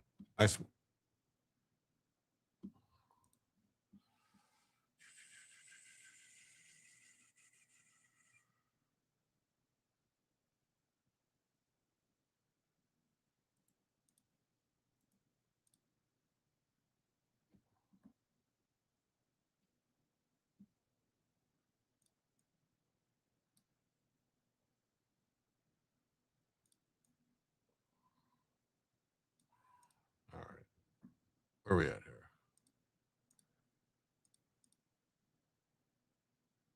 This one? All right. All right. We got this other story here. No suspects after 7 shot during a Pensacola July 4th celebrations. Notice how Patriot Front never shows up anywhere when there could be the slightest chance of any confrontations. They only turn up in low-risk, benign environments. Yeah. Were those folks from Maxine Waters District? Probably.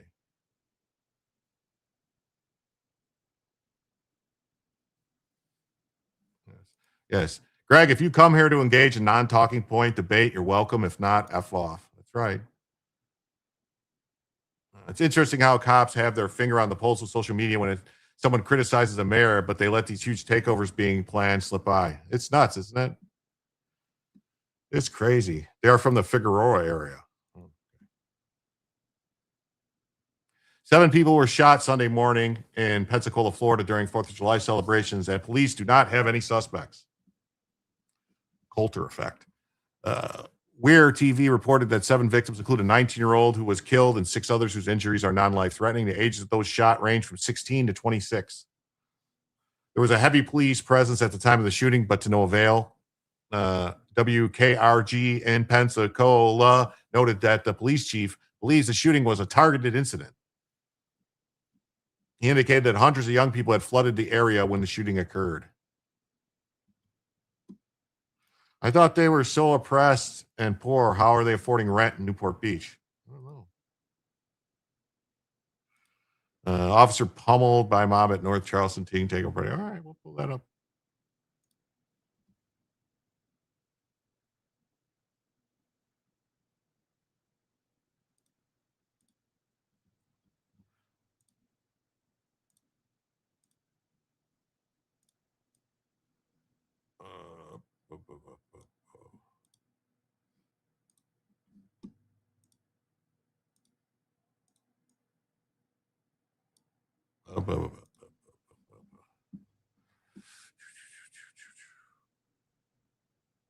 Winstrom noted the shooting was preceded by fights and people throwing fireworks.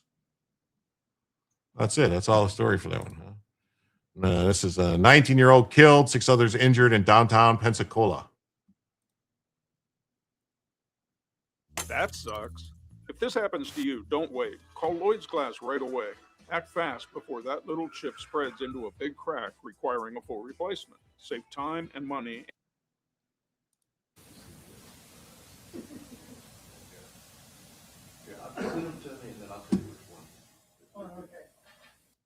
Coming this morning is a tragic early morning for the city of Pensacola, and a really devastating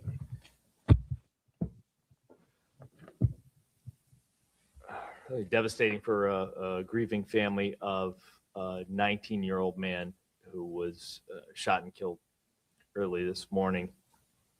Thursday, you may have remembered, we had a press release letting the public know that we were going to have 50 additional police officers at the 4th of July festivities to ensure that people watching the fireworks could bring their families, enjoy the fireworks with their families in a safe manner.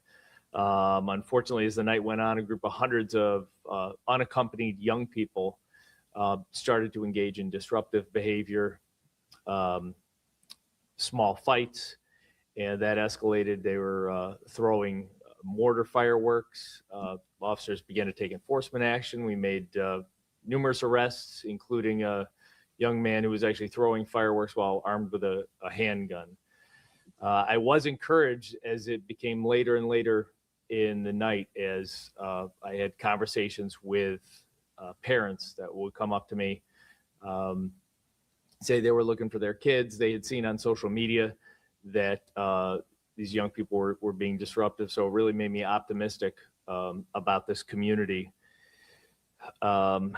Kids as young as middle school, I saw out there by themselves, engaging in some frightening behavior. So at about 1:20, we heard gunshots in the area of Intendencia between Jefferson and Palafox.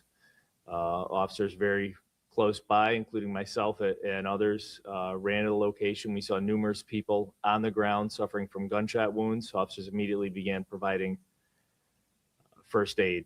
Tourniquets were applied. Tragically, a young man was provided CPR. The CPR was ineffective. He was pronounced on scene. 6 other victims, so a total of 7 gunshot victims for this incident. The other 6, fortunately, are all receiving medical care at various hospitals, and all 6 are expected to survive. Our team's been working nonstop since these shots. Like I said, we had about 50 additional officers, and that included some of our best detectives were out there last night. They switched right from their uniform, traffic duties to what they do best, which is investigating this extremely serious crime. I met the grieving mother of this 19-year-old young man yesterday, and she deserves justice and she deserves answers, and we're going to do everything we can to get those for her. And with that, I'll say, if you guys have any questions, so happy to answer what I can, just knowing that this investigation is obviously very early in these stages. Sheriff, Chief. Yeah. And when did y'all first notice the gathering of large numbers of young people? The Plaza Ferdinand started to fill up about the same time that the fireworks set off. So let's see here. Engaged as the time passed. I want to say too, we have had a lot of cooperation from individuals that were there, a lot of cooperation from the businesses that were there. We still just got off the phone with one other. All right, so let's see. There's got to be more stuff to hear about this.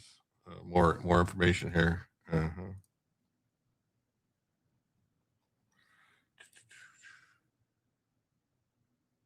We got this other one here. 8 people injured, including 4 children, in a shooting in Coney Island. 2 members of Congress who both. 8 people were injured in a shooting, including 4 children in Brooklyn's Coney Island. NYPD said CBS News, a 21-year-old woman is in critical condition after being shot in the chest, while the remaining are in stable condition. So this is, there's like crimes all over the place. Glad I stayed in my little town instead of going down there. Well, that's good. Thanks for not calling me a troll here. I didn't call you a troll. I said, I don't know. It seemed, and I can't even joke around with people. They take it so seriously. The National Guard knew something was going to pop off. Yeah. I hate the mutual backpedaling. They do these press conferences, smack each other on the asses behind the scenes. It's crazy. Isn't that nuts? It's like nuts. It's like nuts, I think. It's nuts. We could get some more likes, though. We got 130 something people watching. Don't have enough likes. I need more likes, man. I need more likes. You got to hit the like button. Jim called me a troll. I didn't call you I said, I know you're a troll. I don't call anybody a troll. So a 21-year-old woman's in critical condition after being shot in the chest, while remaining are in stable condition. 4 of the injured were children, ages range 6 to 14, the youngest of whom was shot in the stomach, NYPD said early Sunday morning. So, a 7-year-old boy was shot in both legs. Wow, shot in both legs. 12-year-old boy was shot in the leg, and a 14-year-old boy was shot in the thigh. NYPD Commissioner Jessica Tisch said in the news briefing that officers responded to the call at 11:35. Tisch said an unknown man dressed in black was wearing a ski mask, approached and fired multiple rounds on a family barbecue. Tisch said there is no indication that an argument or altercation took place before the shooting. So just random. Tisch said police believe there is no threat to public at this time. A gang-related homicide took place on the same block earlier this week. Tisch and the police are investigating, and there's a link between the if there is a link between the two.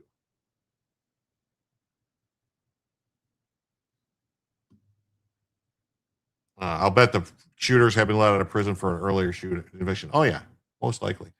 Police said a firearm was recovered at the scene and no arrests have been made. There's no place for this kind of violence, said Kami Mandami. We will not tolerate it. We will fight it with every tool at our disposal. Yeah, but not the tool that's the most effective one, like keeping the criminals in jail. Probably the result of someone disrespecting the shooter's girlfriend. Yeah, something like that. Probably over a woman. We're going to recommit ourselves to work in building a city where every celebration is safe. Is that what they're going to do? Is that what you're going to do? Is that what you're going to do? Is that what you're going to do?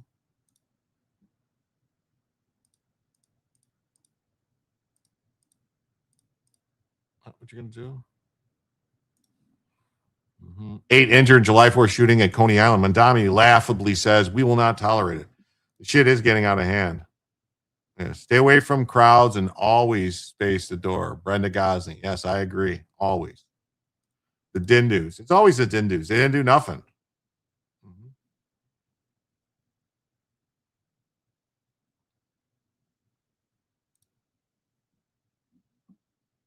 Follow the market mindset on Rumble. Everyone is talking about.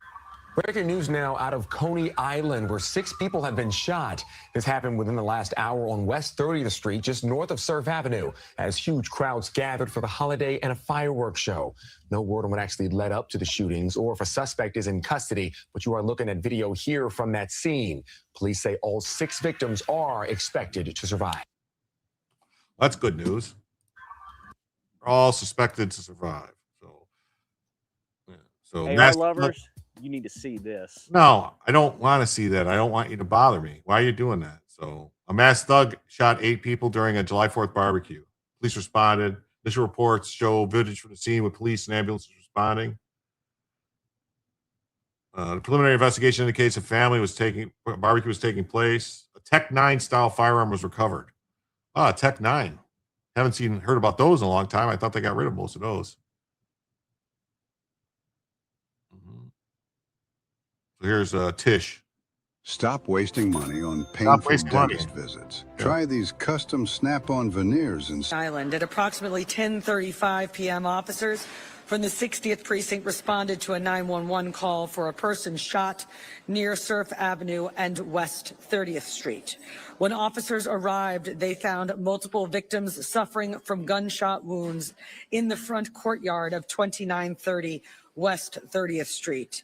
In total, 8 people were shot, 4 adults and 4 children, ages 6, 7, 12, and 14. The preliminary investigation indicates that a family barbecue was taking place in the courtyard when an unknown male, dressed in all black and wearing a black ski mask, approached the fence line along Surf Avenue and fired multiple rounds into the courtyard. The individual then fled on foot southbound on West 30th Street toward Surf Avenue. There is no indication at this time that there was any argument or altercation at the barbecue before the shooting occurred. Earlier this week, we had a confirmed gang-related homicide that occurred on the same block. We are looking into whether there is a nexus between the 2 incidents. A Tech 9 style firearm equipped with an extended magazine was recovered on that scene, along with 10 discharged shell casings. 7 of the victims are currently listed as not likely to die. 1 victim, a 21-year-old woman, was shot in the chest and is listed in critical condition. This remains, of course, an active investigation, and detectives are working to identify and apprehend the person responsible.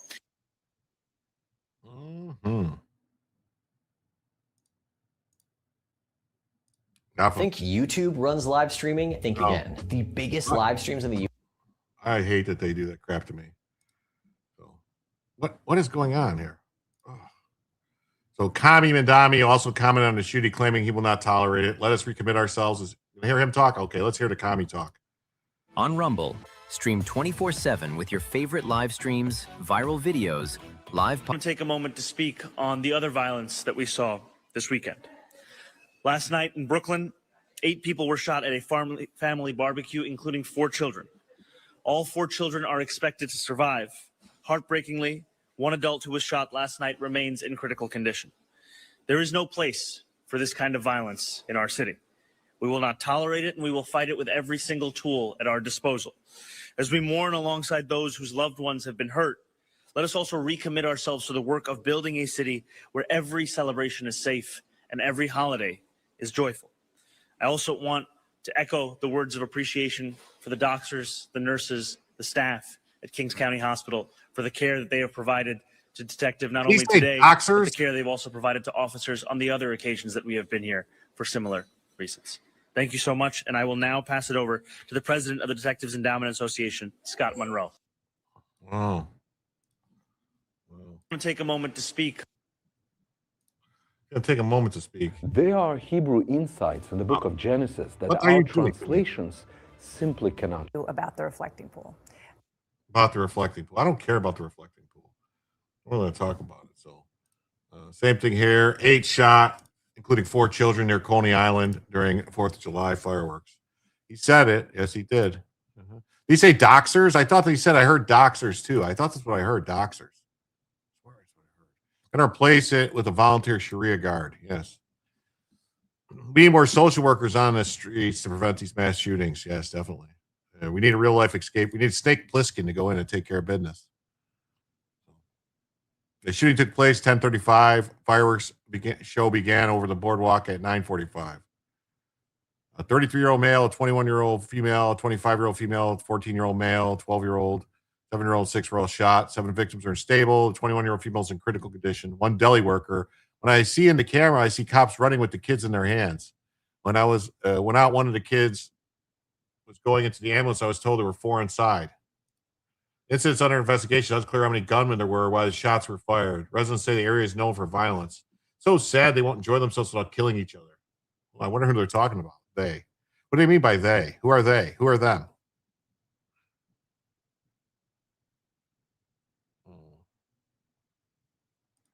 I was at a city fireworks show with about 3,000 plus, and no one was shot, robbed, or injured. Yeah. I wonder if the Tech 9 actually had a standard capacity magazine and just looked like it was extended because of the design. It was probably just a, like 30 or 20 round or something, 20 or 30 round magazine in the Tech 9. So the perpetrator is going to get 0 cash bail and immediately be released? Probably. Another said it's nothing new on it, or honestly, the building has always had some trouble. Wow. But there's a female officer pummeled by the mob at a North Charleston teen takeover block party. Look at that. Wow. A chaotic block party in North Charleston, South Carolina led to multiple arrests after several police officers were assaulted while responding to reports of gunfire. North Charleston Police Department released statement following the circulation of a viral video showing a female officer being attacked by a black mob. Police said the violence had erupted during a neighborhood block party in the Chicora Cherokee neighborhood. Chicora Cherokee? I don't know how to say that word. Norm says, we shot off fireworks with my family. It was awesome. Seizure of several firearms and a makeshift spear. So they had a spear. Absolutely horrifying footage has emerged with teen takeover. It appears the white female police officer was beaten by a mob of black teens, including what appears to be a Roman candle. Wow, look at it.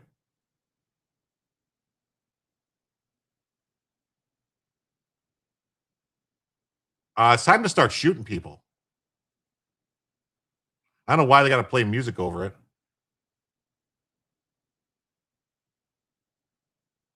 I mean, these people should have been shot. So that woman right there, the girl needs to get arrested. Why isn't she arrested? Didn't anyone see her hitting people? She was hitting the cop too with the Roman candle. Now she's just like, I didn't do nothing. Wait, let's go back. Watch, she's hitting people. That woman right there. They should watch the video and start arresting more people.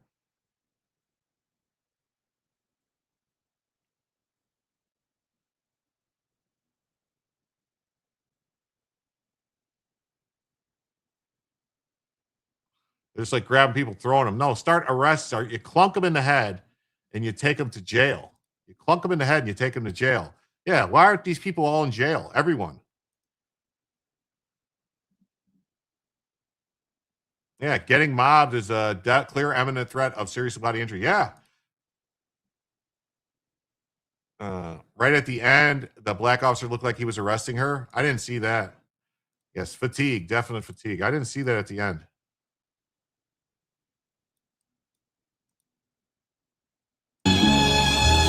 I didn't see it at the end. So, among those arrested, 3 juveniles and 1 adult. According to the initial report, officers responded to a teen takeover block party. That's when using baton on heads, necks, and faces is justified. Yes. The cops should have shot them teens in the knees, make them deal with it for the rest of their lives. Ripper, I don't know. I mean, something got to happen. A little something got to happen. Last night in a Pittsburgh teen takeover ended with them shooting off fireworks at the cops. Seems to be happening a lot. Officers arrived, were told multiple people were discharging firearms at the event. Officers made public announcements ending the event, ordering everyone to leave. Despite this, fights broke out. Additional shots were fired. Officers intervened, separated the fights. Multiple officers were assaulted, including 2 female officers who had minor injuries. Attacks on law enforcement is unacceptable. Oh, yeah, lots of words. Storm says Trump's been impeached twice. Already been impeached a 3rd time, won't mean nothing. The safety of our residents and visitors remain the highest priority. According to ABC4 News, multiple agencies responded, including the Charleston County Sheriff's Office, Charleston Police Department, Berkeley County Sheriff's, Chief of Police Ron Camacho. Chief Camacho gave a press conference saying additional information will be available over the weekend. Where's the press conference? Where's the fucking press conference?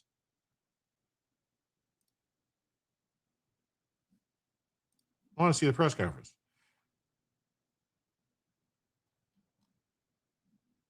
So here's what it says. 4 arrests at July 4th block party, North Charleston. Oh, look at there's some guns there. A spear on a stick. Someone tied a knife to a stick. Who the hell would do that? No video? Come on, you gotta have video. No video? Oh, you suck. You suck. No video. Oh, well. That sucks. Camacho sounds like a wrestler. Delta flight struck by fireworks. Yeah, I saw that. Oh, wow.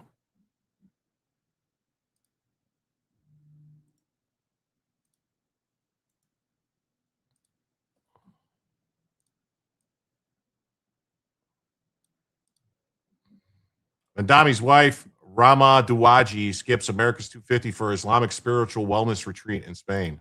Oh, of course. Of course. Of course. Of course. Of course. Of course. Shaka Zulu style. You ain't kidding.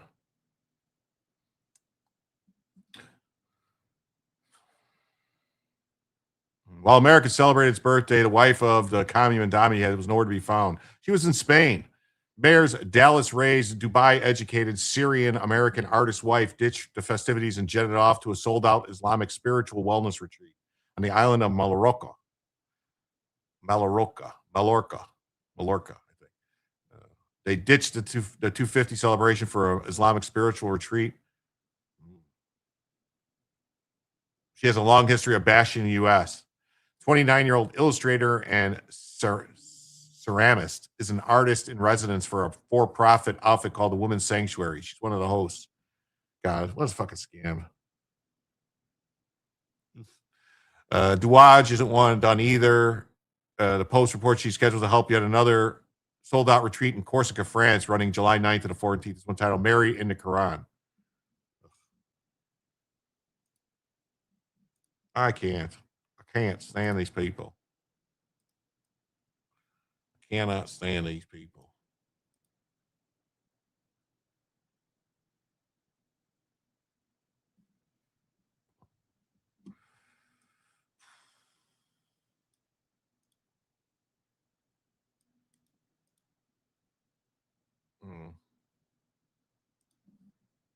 Funny how the wife is telling New Yorkers to lower their AC while she was boarding a flight to Mallorca. Wow. That's crazy. Got the Delta flight.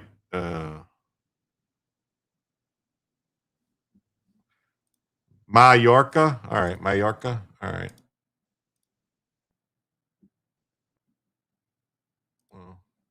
Delta flight struck by fireworks while landing in Chicago. Wow. They're lucky they were only struck by fireworks, not by gunfire, landing in Chicago. This is a different one.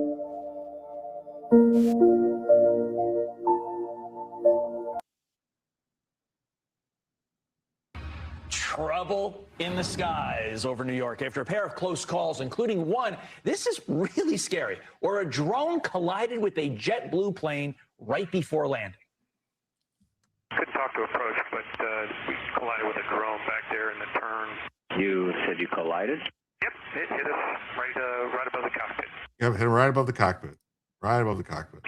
Fox Business host Sheriff Phony is here with all the details. Happening a lot. So a Delta Airlines flight was struck by fireworks mortar while descending into Chicago Midway Airport, according to the FAA. Delta Flight 1076 landed safely at Midway around 8:30 p.m. local time Saturday after the crew reported a firework mortar struck the aircraft shortly before landing. If it wasn't big enough mortar, it could have damaged the plane. Flight departed Harts-Jackson Atlanta Airport at 7:51. Landed at 8:33 p.m. Central.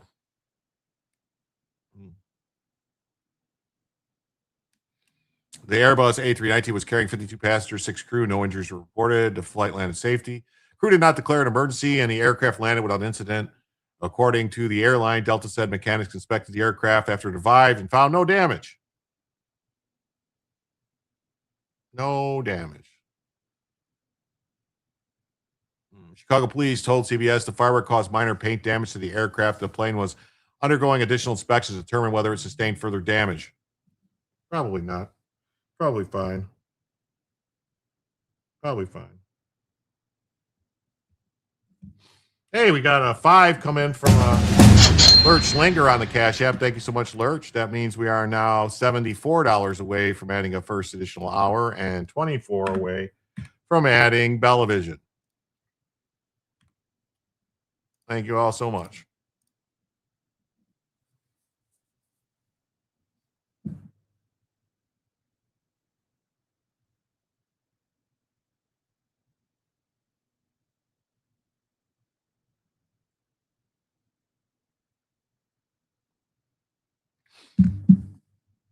Mm-hmm. It'll buff out. Yeah, it'll buff out. Thank you, Lurch Linger. FAA said it's going to investigate the incident. That's Midway Airport.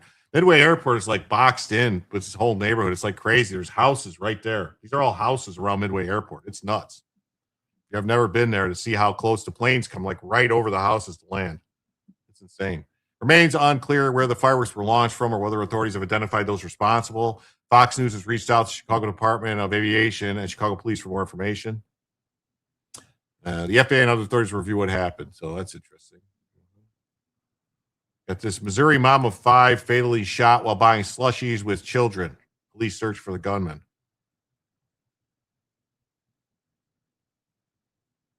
This is another case. This is the case with the lemonade stand, I think.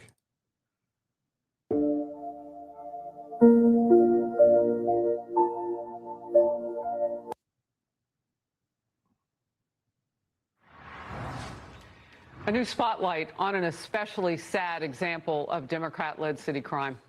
Democrat Mayor Michelle Wu claims Boston is the safest major city in America, and still no comment from her on this. Now pay attention to this crime.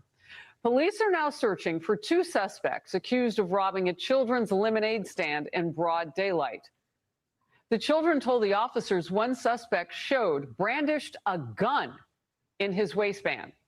Then they ran off good news, about what the kids had in their lemonade stand, only $50. Police released this surveillance photos that you're seeing right now of the suspects. They appear to be wearing masks. Here's one of the young victims' dad. They're definitely shaken up. It's just kids being kids, right? They're having a lemonade stand on the corner. You really don't expect anything like that ever to happen. So something like this was definitely very traumatizing for them. I'm just glad my kids were able to just say, take whatever you want, put your hands up, and they just kind of gave them what they... Yeah, so... A Missouri mother of 5 was fatally shot while buying slushies with 2 of her young children after gunfire erupted outside a gas station. Shaquila Martin, 35, was killed just before midnight Tuesday. Oh, Instagram just ended. Wow, Instagram ended. That's wild. Instagram. All right.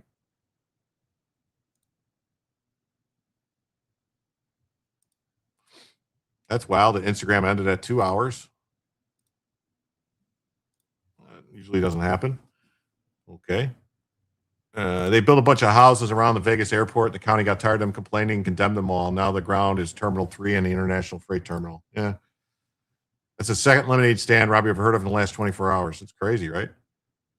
Well, BP gas station at South Florissant and Woodstock Roads in Ferguson. Ferguson. Wasn't that Ferguson, Missouri? That was where that Michael Brown shit happened, wasn't it? And it wasn't on Florissant BP gas station. This all sounds familiar. Like this is where the riots were. That hands up, don't shoot riots, right? Right? Am I losing my? Is this deja vu? Martin had stopped at the gas station with 2 of her children to buy frozen drinks on a hot summer night when multiple rounds of gunfire broke out outside. Mexico lost, and now LA is going apeshit. Go figure. Investigators believe Martin was an innocent bystander who was struck by gunfire as she walked back to her vehicle with her children. Mostly peaceful, mostly peaceful, fiery, right? Yeah, you're correct. That's what I thought. All right. She was here to buy some soft drinks for her young kids. Ferguson Police Chief Troy Doyle said they're physically unhurt, but obviously emotionally hurt. You can't only imagine what a child's going to go through watching their mother be murdered in front of them. I mean, that might make the kids not like crime or criminals. Oh, is this the mother?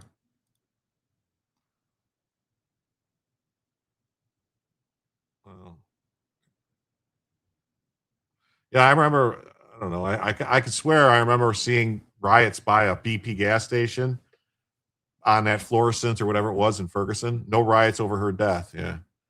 A second victim, adult man, was struck and is hospitalized in critical condition. Police have not said whether he was involved in the altercation or was the intended target. Investigators say the confrontation began inside the gas station before spilling into the parking lot where shots were fired. No arrests have been announced. The investigation remains ongoing. Oh, yeah, no arrest. No one's talking. Nobody's talking. Everybody's walking. Martin leaves behind 5 children and a grieving family. That says she's on the verge of beginning. She was on the verge of beginning a new chapter in life. Wow, they're always right on that verge of beginning a new chapter in life. Right there. It's always terrible. How this always happens right when everything was going to turn around for them. This sucks, man. This is horrible. These fucking people. It's like they're hunting for people that are like right there going to make their life something good. And they're hunting them down. According to GoFundMe, Martin was preparing to move her family into a new home the day after she was killed. To celebrate, she'd taken her children to the BP station for slushies before their family's plans were shattered by gunfire. Holy fuck. Wow. I hope it wasn't the kids' ideas to go get slushies. Like one of the kids was like, no, I want slushies. The other kid was like, I want McDonald's or I want this. And the mom's like, no, you got to choose last week. We're gonna go with what Tyrone said. We're gonna go for slushies, and now Tyrone's got to live with the fact that his mother got killed because he wanted a slushie. Holy shit, that's gotta suck. What brand of flavor vape you got, Jimmy? This is just peppermint. Peppermint. It's just a blend I get from the place called Purple Rain. Our hearts are shattered as we mourn the unimaginable loss of our beloved Shaquilla Martin, who was taken from us far too soon at 35 years old.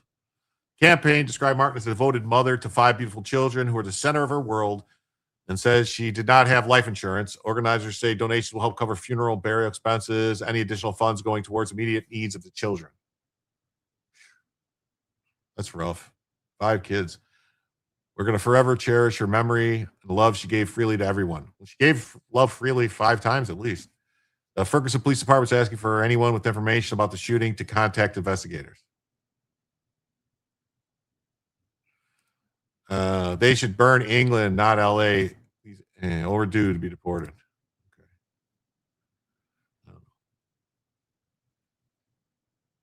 What does this country come to? I blame prior presidents for allowing illegals to come in our country. I blame teachers and parents. Yes, I agree. Who among us had the urge to wake up the kids and take them for slushies at midnight on a Tuesday? Yeah, I mean, it was after midnight. It seems odd the mom was going to a gas station for slushies at midnight with 2 kids under 10, even with school being out. It does seem kind of odd. Yeah, 5 different dudes. Maybe. She likes to spread the love around, they said. They said it, not me. They said she spread the love around. That's what they said, not me.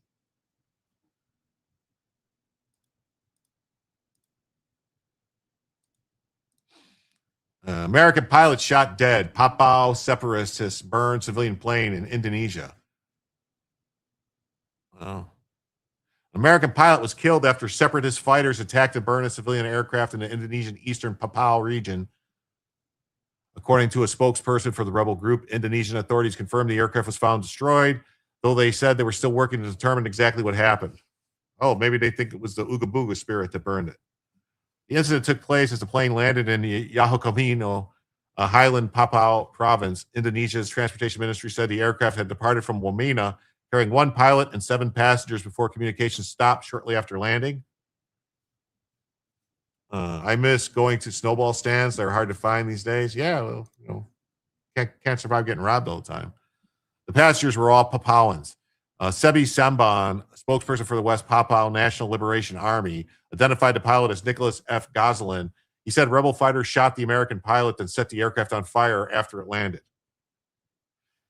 Samban claimed the plane had been frequently dropping Indonesian military personnel and violating the TPNPB's ultimatum. Yusuf Suteyo, spokesperson for the Indonesian Joint Police Military Operations, said authorities located the burned aircraft at an airport. He said officials could not yet confirm whether separatist rebels carried out the attack or whether the American pilot had been killed. You guys know what's going to happen next, right? Looks like the Marines are going back to Papua New Guinea.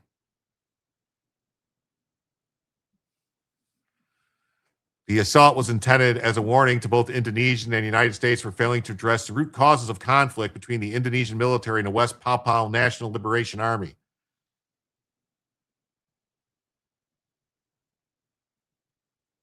He also says rebel forces will continue carrying out attacks. Well, it sounds like they're terrorists. You know what we do to terrorists?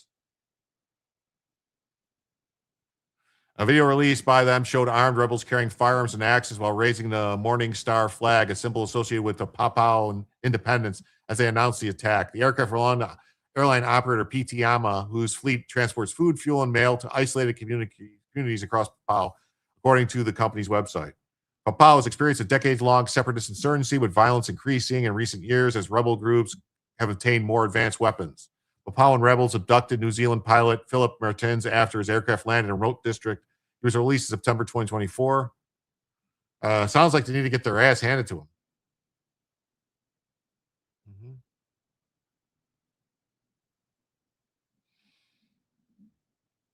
Sounds like they're going to need some American justice.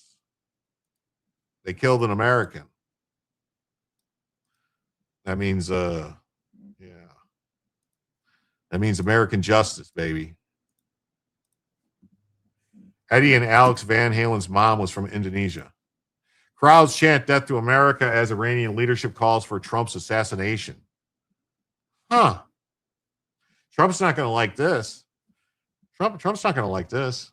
Crowds chanting death to America gathered in Tehran, where calls were also made to assassinate President Trump during a state ceremony. The funeral, delayed for months because of the war, honored Khomeini and 4 members of his family who were killed on February 28th during the opening days of the conflict. The event was held at Tehran's Imam Khomeini Grand Mazala and drew senior Iranian political, military, and judicial officials. Now, this would have been something you should have bombed. This would have been what you would have wanted to hit. The Israelis should have hit this.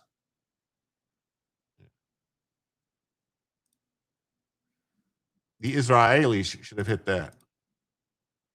Mourners chant death to America, Khomeini's funeral. Yeah. So I'm not going to play that because I don't play shit like that. But 3 children of Iran's late supreme leader stood at his funeral in Tehran today. The risk of Israel targeting the funeral was too high for his other son, the new supreme leader, to attend. They should have did it anyway. They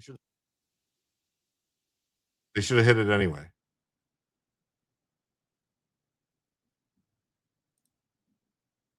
From now on, the shroud is our garment. I swear by your blood, Trump's murder is our responsibility.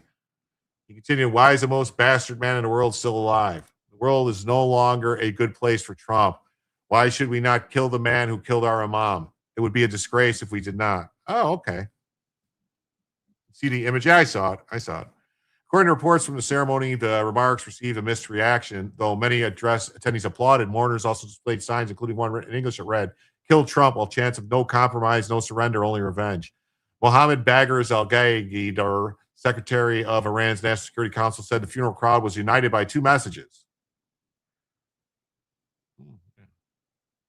Death to America and all that. Okay, so aerial image emerged showing massive crowds gathered for Khamenei's funeral. I mean, I'm just saying. I'm not saying I would do this, but what I'm saying is that, like, if somebody wanted to take out a bunch of people that were loyal to the regime, wouldn't it be all the people here at this thing? If you wiped all them out? I mean, that would be kind of bad if you killed them all. You can't kill civilians, so don't do that. I'm not saying to do that, but I'm just saying that, like, wouldn't that be good for this would be like a good thing for the opposition, or whatever, the people that want to take over the country. If they wiped out all these people, it'd have it a lot easier, wouldn't they? I don't know. Maybe.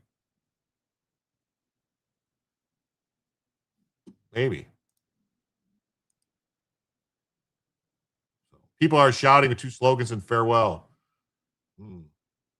Iran's ambassador to Armenia also posted the following message: "You can kill people, but you can't kill ideals. You killed Ayatollah Khomeini, but in reality, you broke a bottle of perfume, the fragrance of which is now spread everywhere. You never understood this because you have no civilization, no history, no honor." Oh, okay. We have no civilization. Anyone who's part of the IRGC, that's what I'm talking about. Oh, good night, Miss Hacker. One notable absence was Iran's new supreme leader. Although appointed 10 days after his father's death, he has not appeared publicly or released an audio message in months since he was attacked. Yes.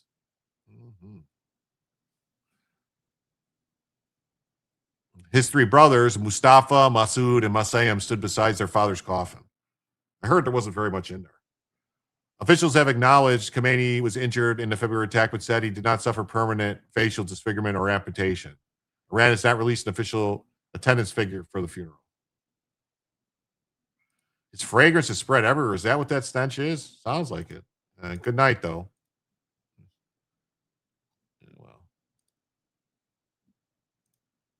We got this story here. It says, parade, historic ship removed from New York Harbor's July 4th parade over banners. Yeah, I mean, they put banners on the ship that said something like, like Antifa shit and like,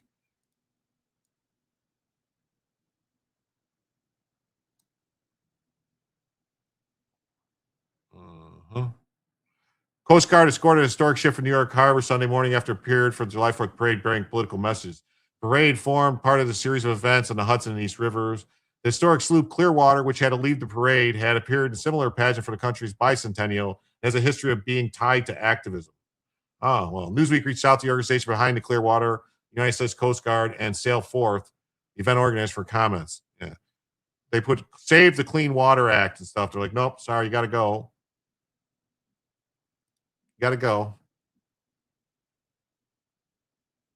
No participating tonight. Philly lousy. God bless. Well, thanks, Joe. Thanks for the 2. With that means we are 72 away from a first additional hour and 22 away from television.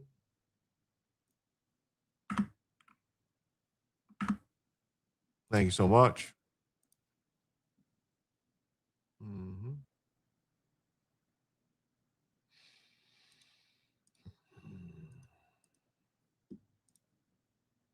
So they were moved from the harbor.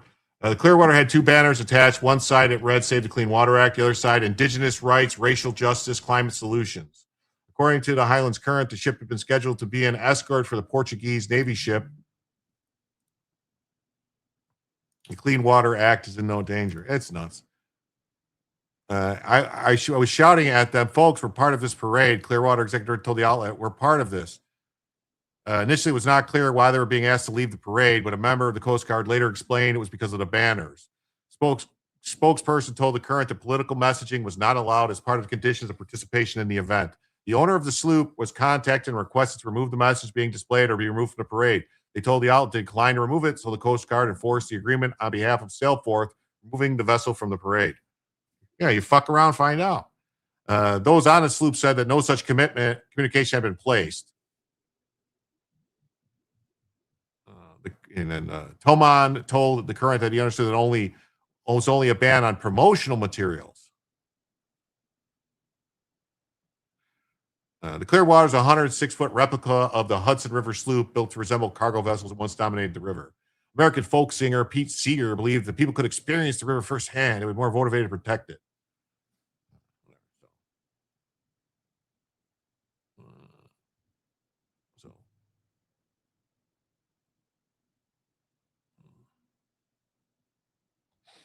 Oh, well. This Broder says, vessel forced out of New York ship parade over politically charged banners. Yeah, well, they broke the rules. They got to go. Tall ship removed from parade over woke banner. The Coast Guard said politically charged messages led to removal of environmental group's vessel. Well, the ship says, slave the Clean Water Act, indigenous rights, racial justice, climate solutions. Well, they got to go. Of course, it's on Blue Sky.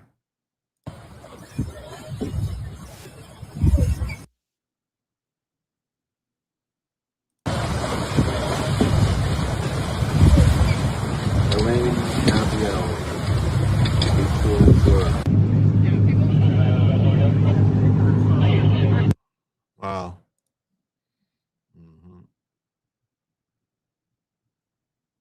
You knew Pete Seeger, not a nice guy. Jim, read the first prayer to Congress for us? Maybe. We'll see. Gateway pundit, watch Air Force One buzzes. All right. Let's see here. All right. So, yeah, so that's good. All right.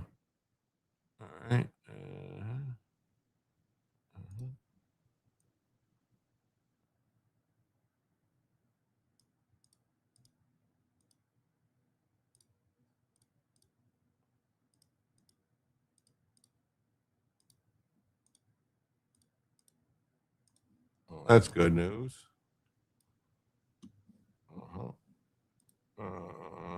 Air Force One buzzes.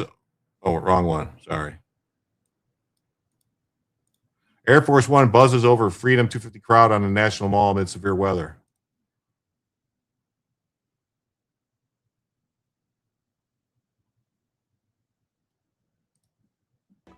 .666 and the mark of the beast are not the same thing. Most people in the world.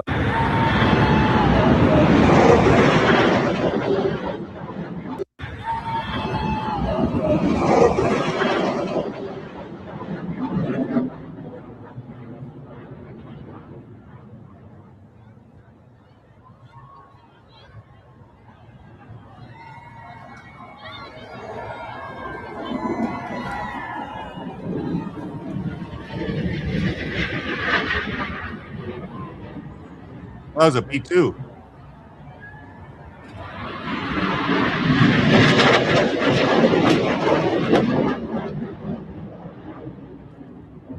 A couple B2s.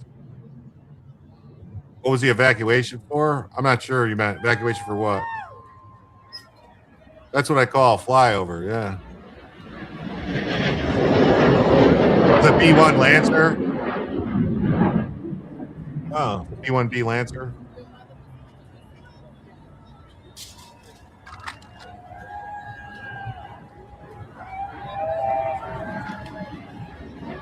Another Lancer?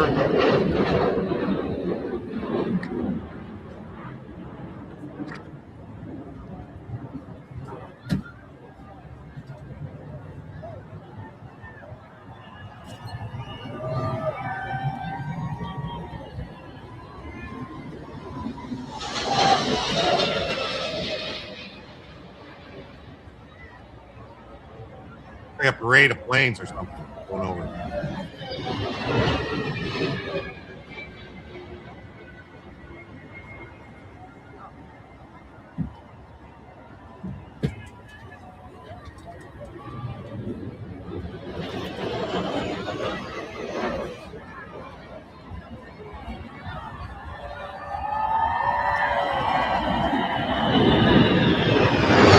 Wow, look at that. Wow.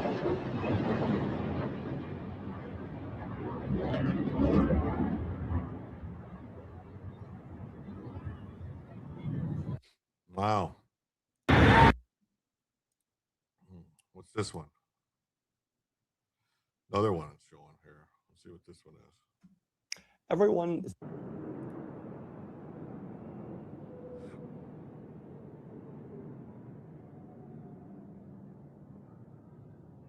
Oh, that was cool. All right.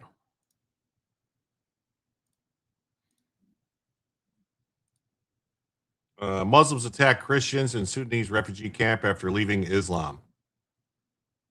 What?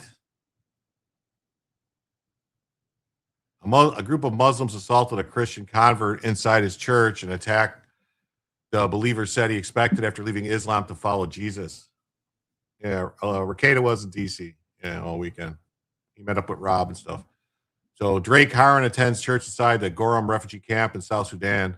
The attack on May 28th inside a small refugee church was reportedly unprovoked. That Jesus had to die for my sins for me to be saved means a lot to me. The international Christian concern known the refugee church represents not only spiritual refuge, but the last remaining structures of safety, dignity, and communal identity in a deeply vulnerable context. Wow. Becoming a Christian, a Muslim background puts me and many others at risk.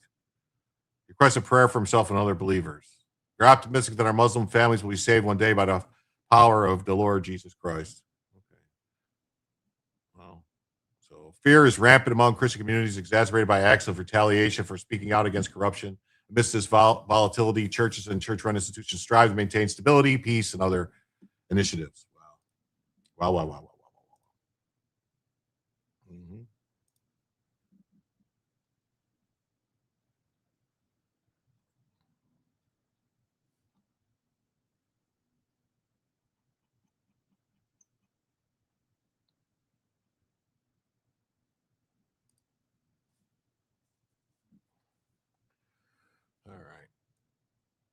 All right, we're going to close out with this.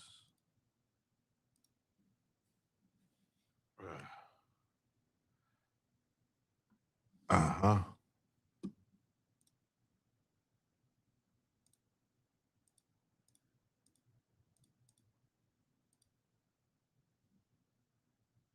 Mm-hmm.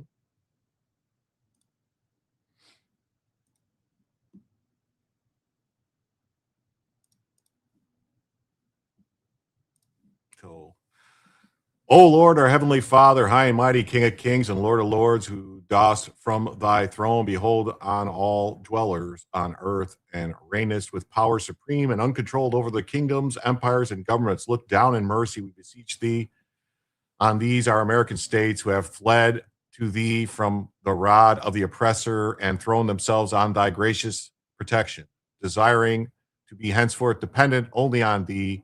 To thee have thee appealed for the righteousness of their cause, and thee do now look upon for the countenance and support which thou alone canst give.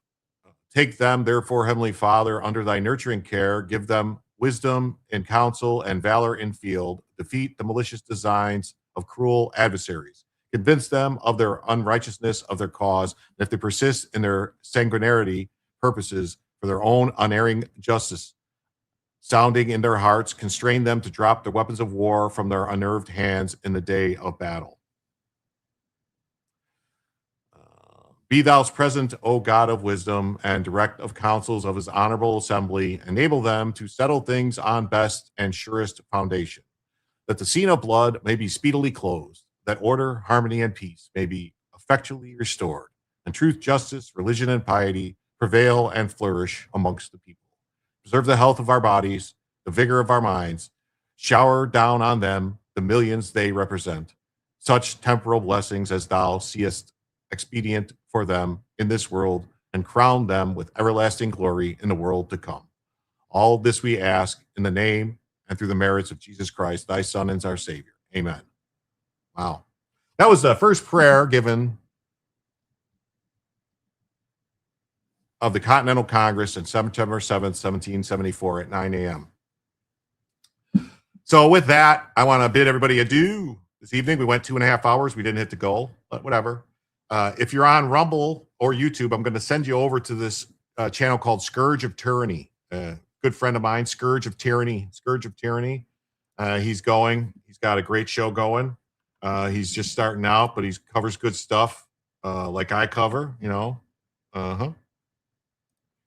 And if you head over there and say hi and tell him what's up, he'll make a good thing for you there.